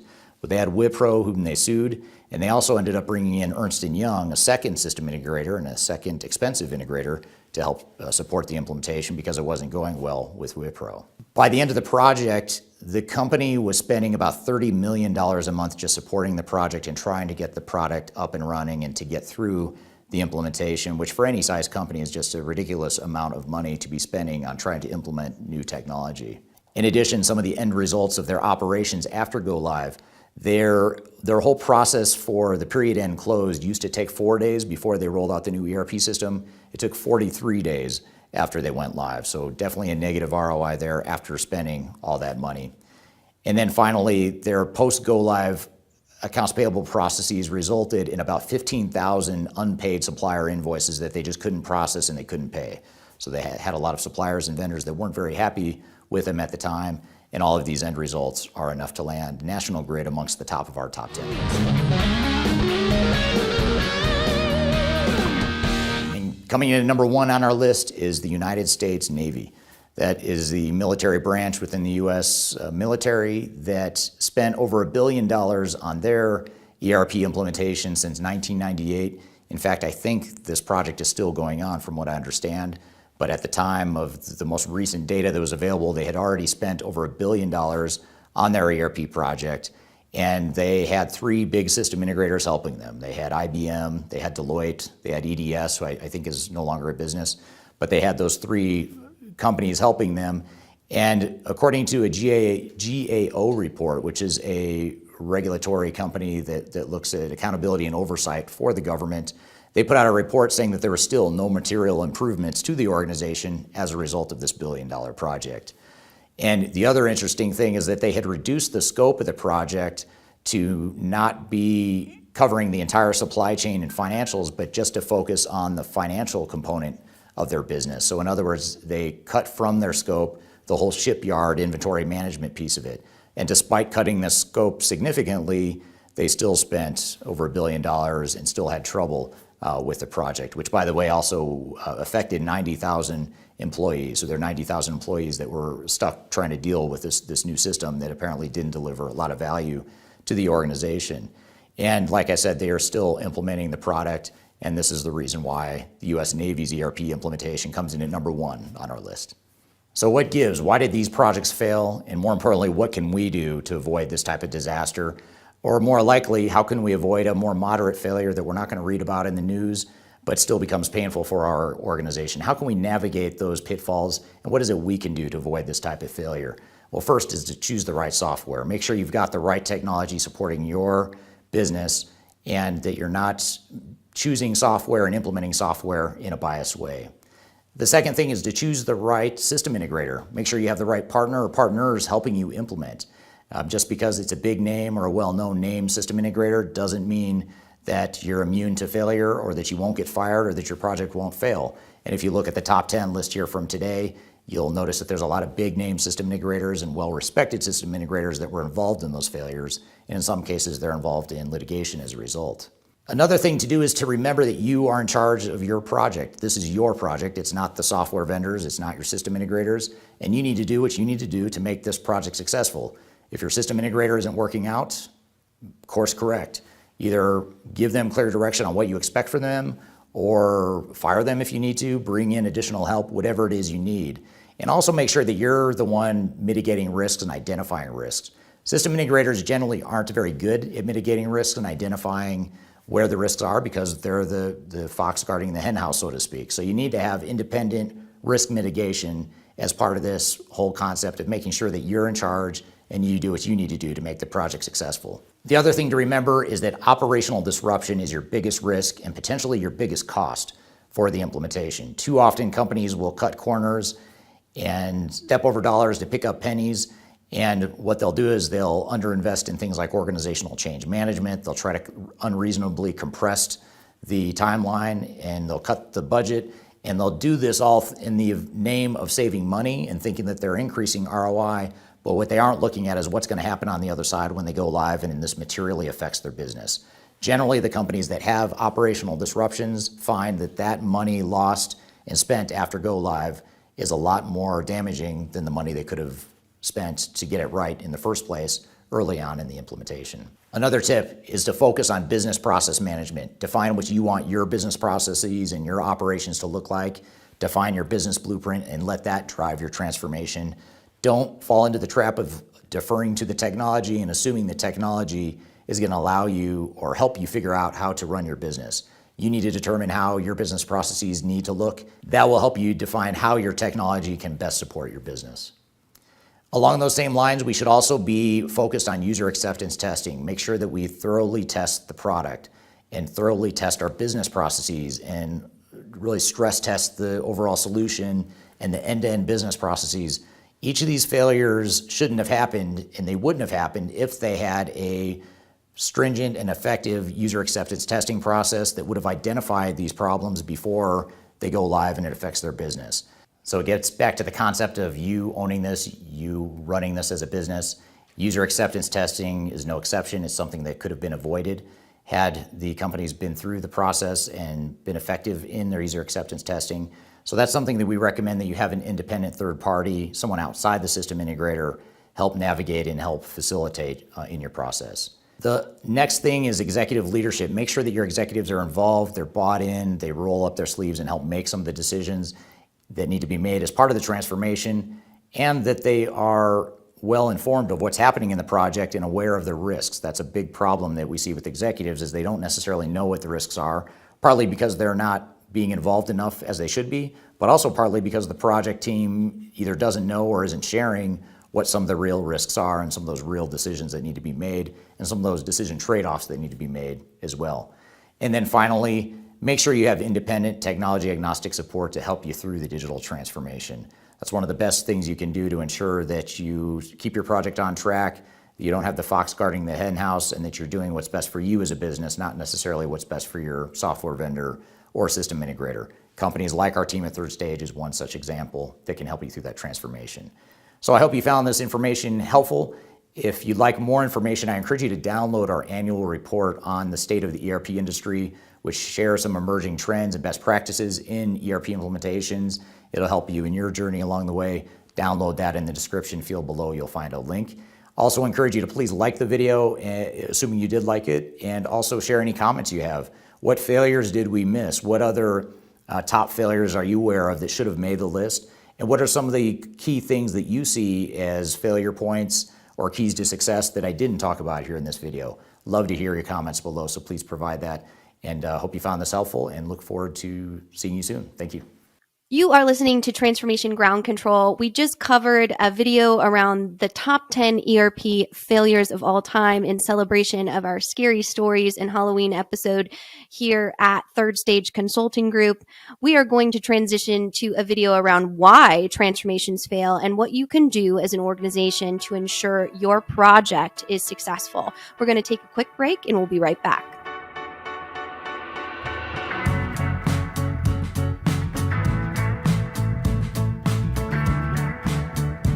If you are aiming for transformation success, turn to Third Stage Consulting Group. Third Stage's independent and technology agnostic consulting team helps clients define their digital strategies, define their roadmaps, and manage their transformations. With offices in the US, Europe, and Australia, our team helps the world's most forward-thinking organizations through their transformation pitfalls and risks. If you are embarking on a digital transformation or business change initiative, contact Third Stage Consulting to see how we can help you reach the third stage of transformation success. Learn more about us and download independent reports, videos, and other best practices at thirdstageconsulting.com.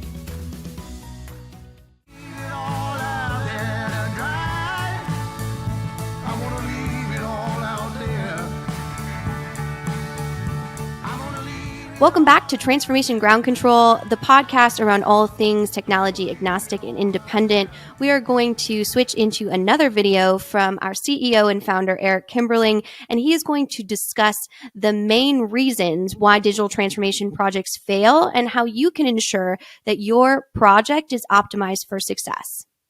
Research shows that 70% or more of digital transformations fail. But what isn't commonly understood is why transformations fail. And unfortunately, transformations often fail due to the internal behaviors and psychology of organizations. That's exactly what I want to talk about here today.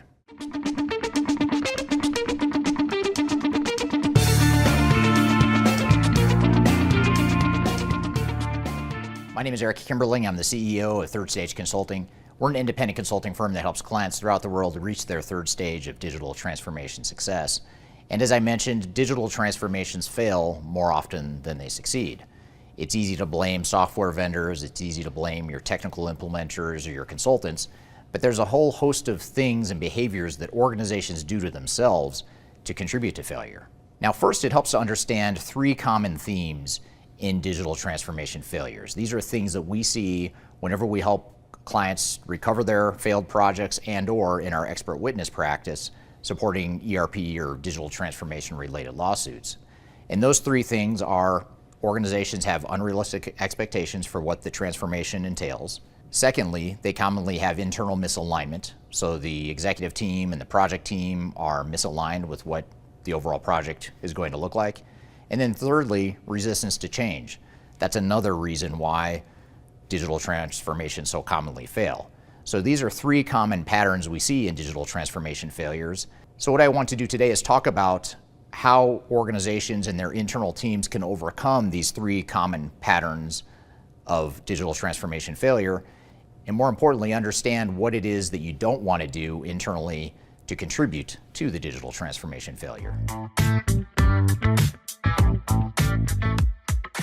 The first thing that organizations often do to contribute to their own digital transformation failure is that they don't have a clear vision of their future state. They don't understand what their future state business processes are. They don't understand what roles and responsibilities in the organization is going to look like overall. They don't understand how technology is going to tie together with other types of technology within the organization. And so without this clear vision or future state of what it is they want to be when they grow up, organizations end up falling victim to the three common patterns I talked about at the beginning of the video. They have unrealistic expectations, they're not aligned, and they experience resistance to change. Those three things are often a result of the fact that the organization itself did not have a clear understanding and a clear definition of what they wanted their future state to be. So one way to work around this and ensure that you don't fall prey to this trap is to ensure that you do a couple things.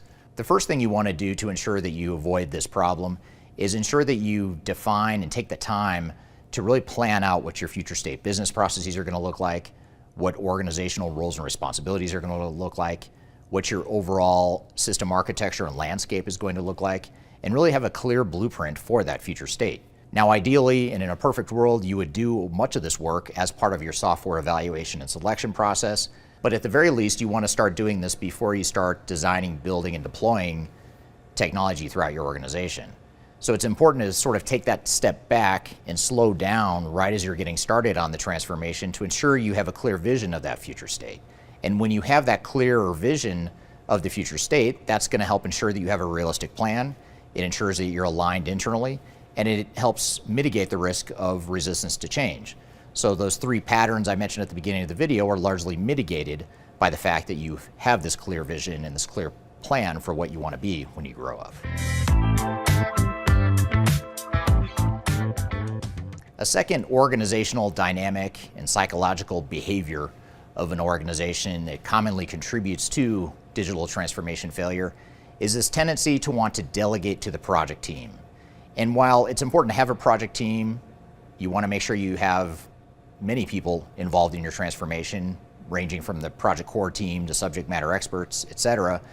You don't want to over-delegate without having clear direction, clear parameters, clear project governance for that project team.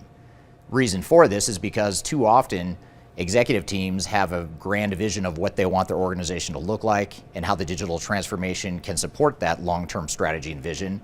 But then the project team ends up executing in a way that's misaligned because they've been delegated to, but they haven't been given clear direction or clear parameters for how that transformation will support the overall strategy and objectives of the organization. So the first step in mitigating this risk is to ensure that you have a strategy articulation map laid out for what your strategic goals and objectives are as an organization and how that translates into specific goals and objectives and tactics for your digital transformation. And that's something you should do as part of your planning phase before you ever start the transformation. In an ongoing basis, you want to make sure that you have regular checkpoints with your executive steering committee and that your executive steering committee is involved in key decisions, or at the very least, blessing and approving key decisions. That's another way to ensure that you aren't over-delegating without the right checks and balances internally within the organization. So by deploying some of these strategies and tactics I mentioned here, this will avoid that dynamic of having a project team that gets misaligned with the overall goals and objectives of the organization and its executive team, and it'll also ensure that you mitigate some of the other risks that we've talked about throughout this video.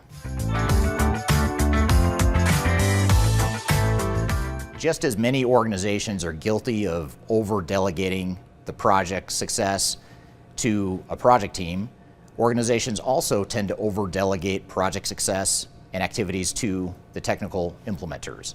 This could be your software vendor, it could be a evaluated reseller, could be a system integrator, could be some sort of third-party consultant, or some combination of all the above. And while you do need these third parties to be successful because they are the outside experts that you want to lean on to help make your project successful, you want to find the right balance between leveraging their capabilities and bringing in those skill sets onto your team, but also taking ownership and making sure that your team is becoming self-sufficient and competent in their own way. And it's a tricky balancing act. It's easier said than done. But organizations that take the time to really invest in their own people and maybe shift some of the focus from the technical implementer back to their internal resources are going to find a couple of key benefits that help mitigate failure.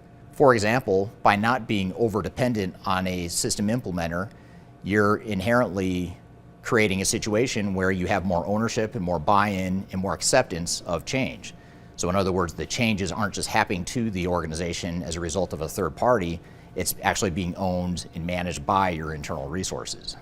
It also ensures that you don't have that resistance to change. When people don't feel as though the changes are being forced upon them by some sort of outside party, they're going to own the change and they're going to be more open to the change. So you've started to mitigate some of the risk of change management and resistance to change. So these are just a couple examples of the benefits of why you don't want to over-delegate to technical implementers. And when we look at troubled implementations that we've been involved with in helping them recover the implementations and/or providing expert witness testimony in digital transformation related lawsuits, we find that organizations in those troubled situations, more often than not, have over-delegated or become overly dependent on their technical implementers. The more successful implementations, on the other hand, are the ones that find that right balance between leveraging outside help, but also building the internal competencies and ownership that they need to make the project successful. The next organizational dynamic that organizations typically fall into that contributes to risk and failure of their digital transformation is a lack of program management and program governance. And I use the word program instead of the word project because it is a program. You want to have a program manager that's internal, that focuses on managing all the different work streams within a transformation. For example, you have your technical implementer or implementers, you have your change management team, you have your core project team, you have your system architects, you have your technical types, a lot of different internal and external resources and work streams that need to be managed. And the problem is most organizations tend to think that we're just going to have the system implementer manage the overall project. And yes, they are going to manage their technical work stream for their particular technology, but you can't depend on a system implementer to do the change management, the process improvement, the data migration, the system architecture, all the things that go into a successful project. And all of those different pieces need to come together under one umbrella of program management and program governance. Now, if you're a larger organization that happens to have an internal PMO department, a program management office, then you may have the advantage of already having the internal competency to be able to manage complex projects like this. If, on the other hand, you don't have an internal PMO, you can start building that sort of competency and capability. Even with outside help, you can start to build that competency to help manage the project more successfully and more effectively so that ultimately you finish the project on time and on budget, and you're not dependent on an outside third party to ensure that the project is successful. Now, the final organizational dynamic that we commonly see with organizations that struggle with their digital transformation is the inability to recognize risks throughout the transformation. In other words, they see the positive, they see the things that are going well, but they don't know enough to understand, comprehend, and quantify the risks that are underlying the project. Now, part of this is because most organizations don't do digital transformations on a regular basis. It's not their full-time job, it's not typically what they're good at. And then you add to the fact that you're bringing in outside third parties via software vendors and system implementers that are incentivized to focus on the positive and really protect their revenue streams. They're going to paint an overly optimistic picture for you, which further contributes to the problem. So you really need to add a dose of reality and a dose of skepticism to your project to really understand where the risks are and start to anticipate those risks before they become a problem. Too often organizations wait until they've reached a failure point or until the project comes to a grinding halt to fully recognize and realize how significant the risks of digital transformation are. So the key is to recognize those risks well before they become problems and start to mitigate those risks along the way. And that's something that independent, technology agnostic, and neutral third parties like Third Stage can help you do. So these are a few of the dynamics that we see within organizations in terms of the internal psychology and the internal behavior that leads to digital transformation failure.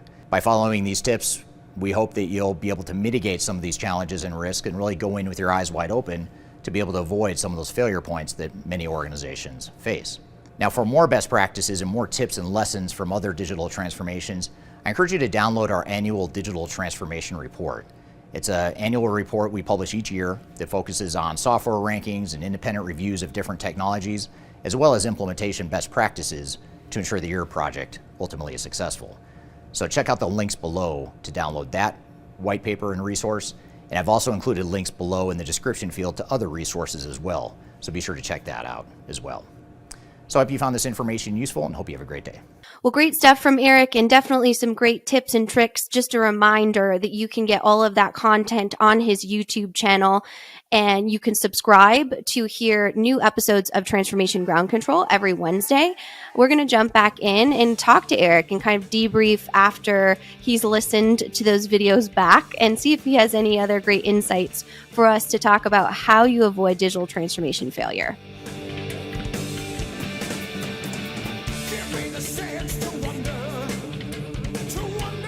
If you are aiming for transformation success, turn to Third Stage Consulting Group.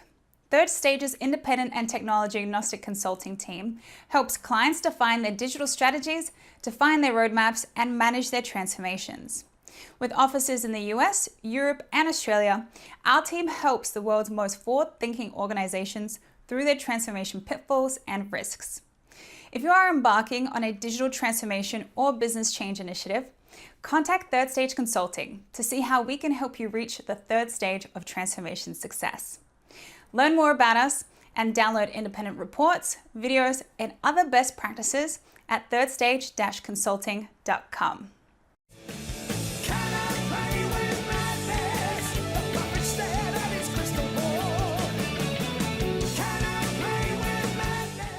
Welcome back to Transformation Ground Control, the podcast, all things technology agnostic. We're here with Eric Kimberling.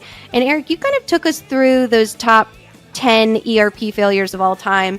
Is there any that you would add to the list since you did that video, or maybe a favorite that you feel like has really resonated with you since kind of profiling how those major global businesses had a very public and expensive digital transformation failure?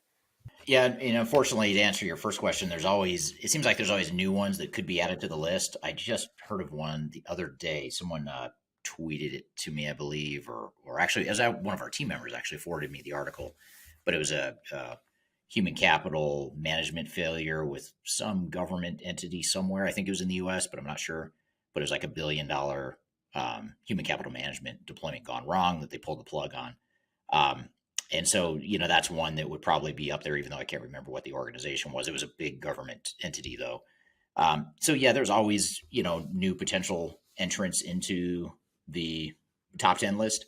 But I'd say the one to answer, it's probably easier to answer your other one, which is what was your favorite. I'd say the Hershey's one is probably my favorite failure of all time, just because it was such a dramatic case study of all the things you shouldn't do, beginning with the strategy of when you go live and what your contingency plans are if things don't go well at go live. And those are two things that Hershey's did very poorly in that case study. And just to recap, they went live on new technology right at a peak chocolate buying season. I think it was Easter, if I remember correctly.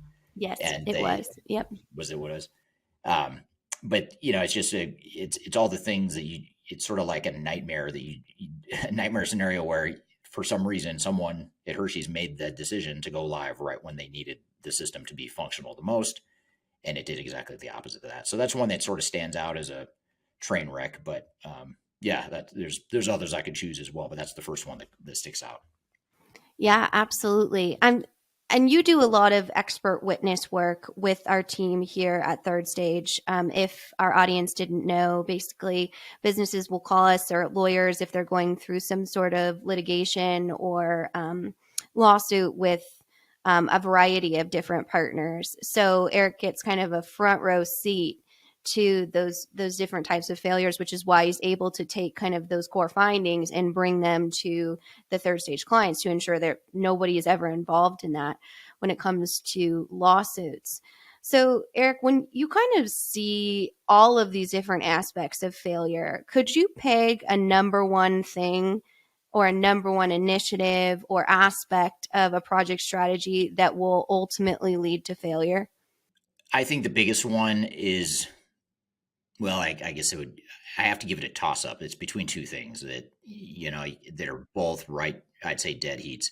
One is change management. That's one that historically I've always said is a huge failure point. If you don't manage change well, then you're going to have failure. But you could argue that one that's even more fundamental, because part of the reason why organizations don't take change management seriously or don't invest enough in change management is because they don't have realistic expectations to begin with. So a lot of times it's those unrealistic expectations that then lead to challenges later, including the desire or the tendency to want to cut change management. So somewhere between misaligned or unrealistic expectations, change management, and then a third one I have to throw it in is misalignment. If your organization is misaligned, if you're not on the same page with what direction you're going and what you want to get out of the project, then the project's going to fail. Although that one I could say you can address that via change management. So maybe you set that one aside and say that's more of a symptom of not having good change management. So those are the ones that come to mind as the most important, the most urgent.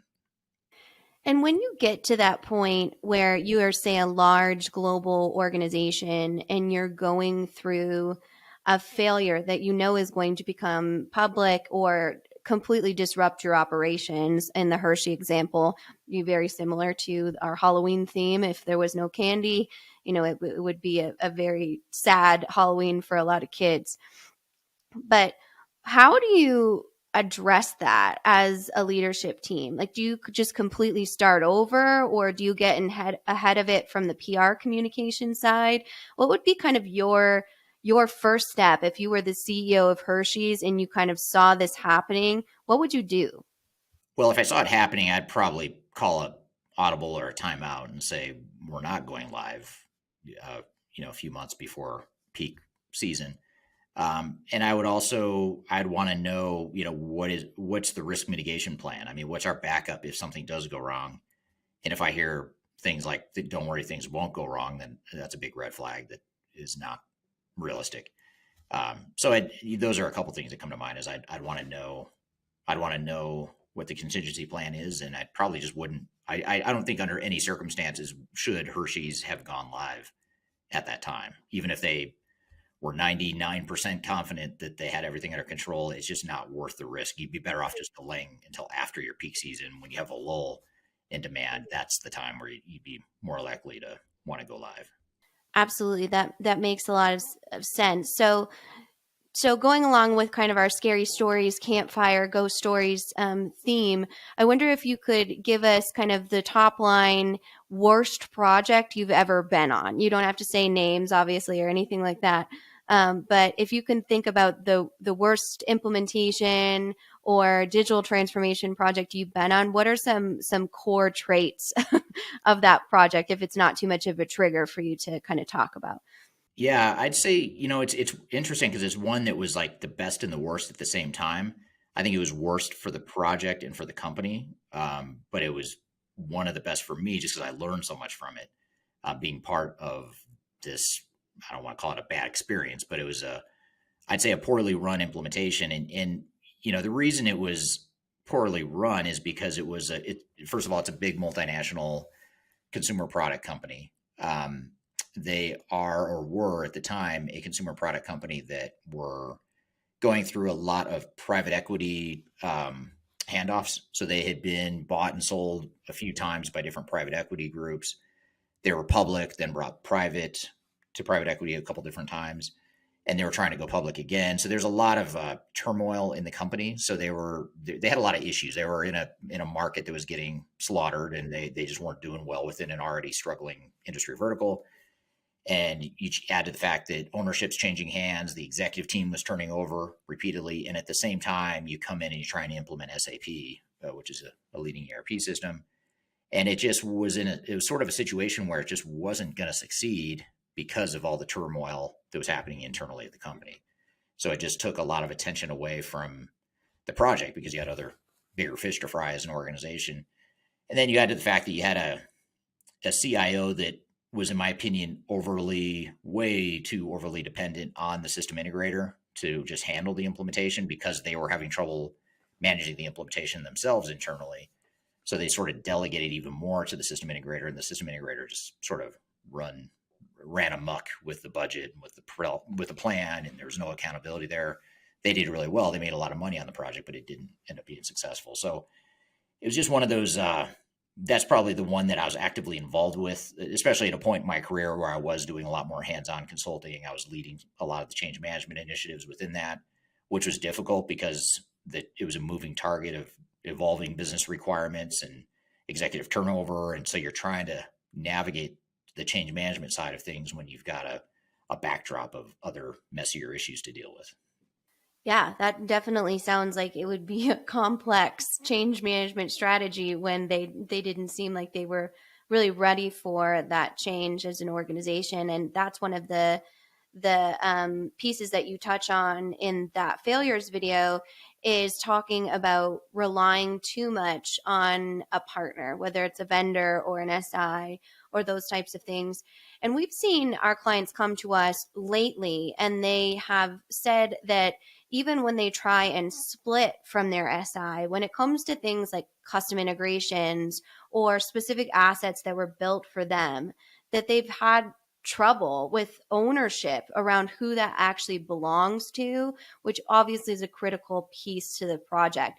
So that's kind of been something that we've seen as a newer trend in the overall just over integrity or the lack thereof of the industry. And I wonder if you could kind of talk to that a little bit to ensure that you are protected in those situations where you have an outside entity derailing your project. Yeah, I'd say the big takeaway or the big lesson or advice I would give is that, this is your project. If you're an internal organization going through a transformation, it's your project. It's not the consultant's project. It's not the software vendor or the system integrator.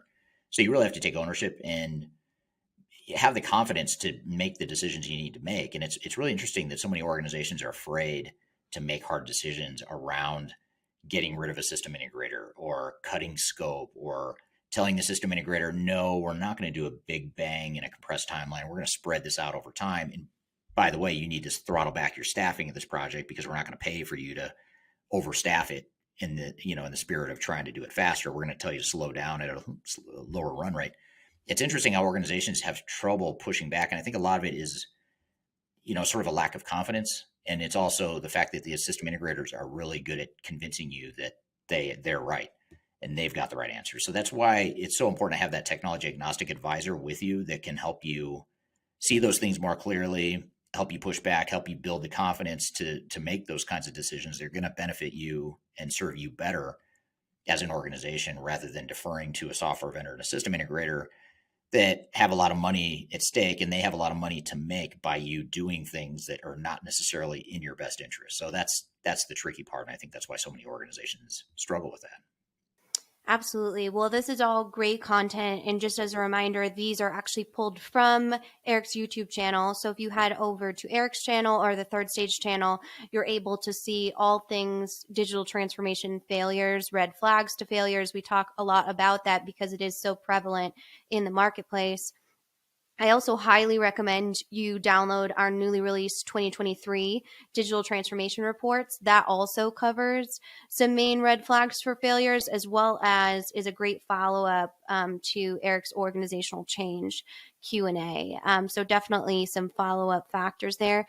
And then as we all learned last week from Clifford Martin, who did our keynote at our Digital Stratosphere EMEA, talking about the role executives play in failure, that executive boot camp is pivotal to understanding how you can get in front of this as a leader. So again, you're not going through not only operational disruption, but a huge kind of black stain on your brand, whether it was your fault or somebody else's fault. That's a real big risk. So thank you so much, Eric, for all of that great information. We so appreciate it. Yeah, absolutely. Thank you for the kind words there and for pointing people in the direction of that content too. We're putting out new videos on both channels, both my personal channel as well as the Third Stage channel. We put out multiple videos each week, multiple live streams and podcasts each week. So be sure to subscribe and check it out on YouTube if you're not already on there, checking us out there. So I want to thank you, Kyler, for a great episode as always, and to the audience for the great questions and interaction. You can find new episodes of the show every Wednesday on YouTube, LinkedIn, Facebook, and Twitter, as well as Spotify, Google, Amazon, and all the podcast platforms out there. Be sure to subscribe to us and check us out. And also, we've got 90 other episodes you may not have seen yet, or maybe there's a few in there that you haven't seen that you want to see. So be sure to go back and check out some of the timeless episodes that we put out every week. So thank you for joining, everyone. I hope you have a great week, and we'll see you next time on Transformation Ground Control.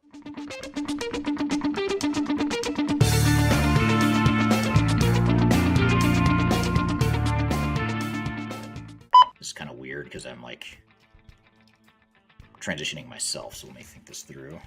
Welcome back to Digital Transformation. Oh, okay. Okay, here's a transition, Cassie. I'm so nervous. I never get nervous. No, I'm just kidding. Great questions. You can continue. Oops, sorry. No, that's all right. I think she can edit out that middle part. The miss. Yeah, the miss. Well, she edits way worse on what I do on camera, so I'm sure she... I know. That should be easy for her. No, you could keep doing it because I talk a lot in this episode. This is going to be like 95% cool. News. Yeah, well, it's what the people want. We are here with Eric I almost said Eric Cheatham because I heard your voice in my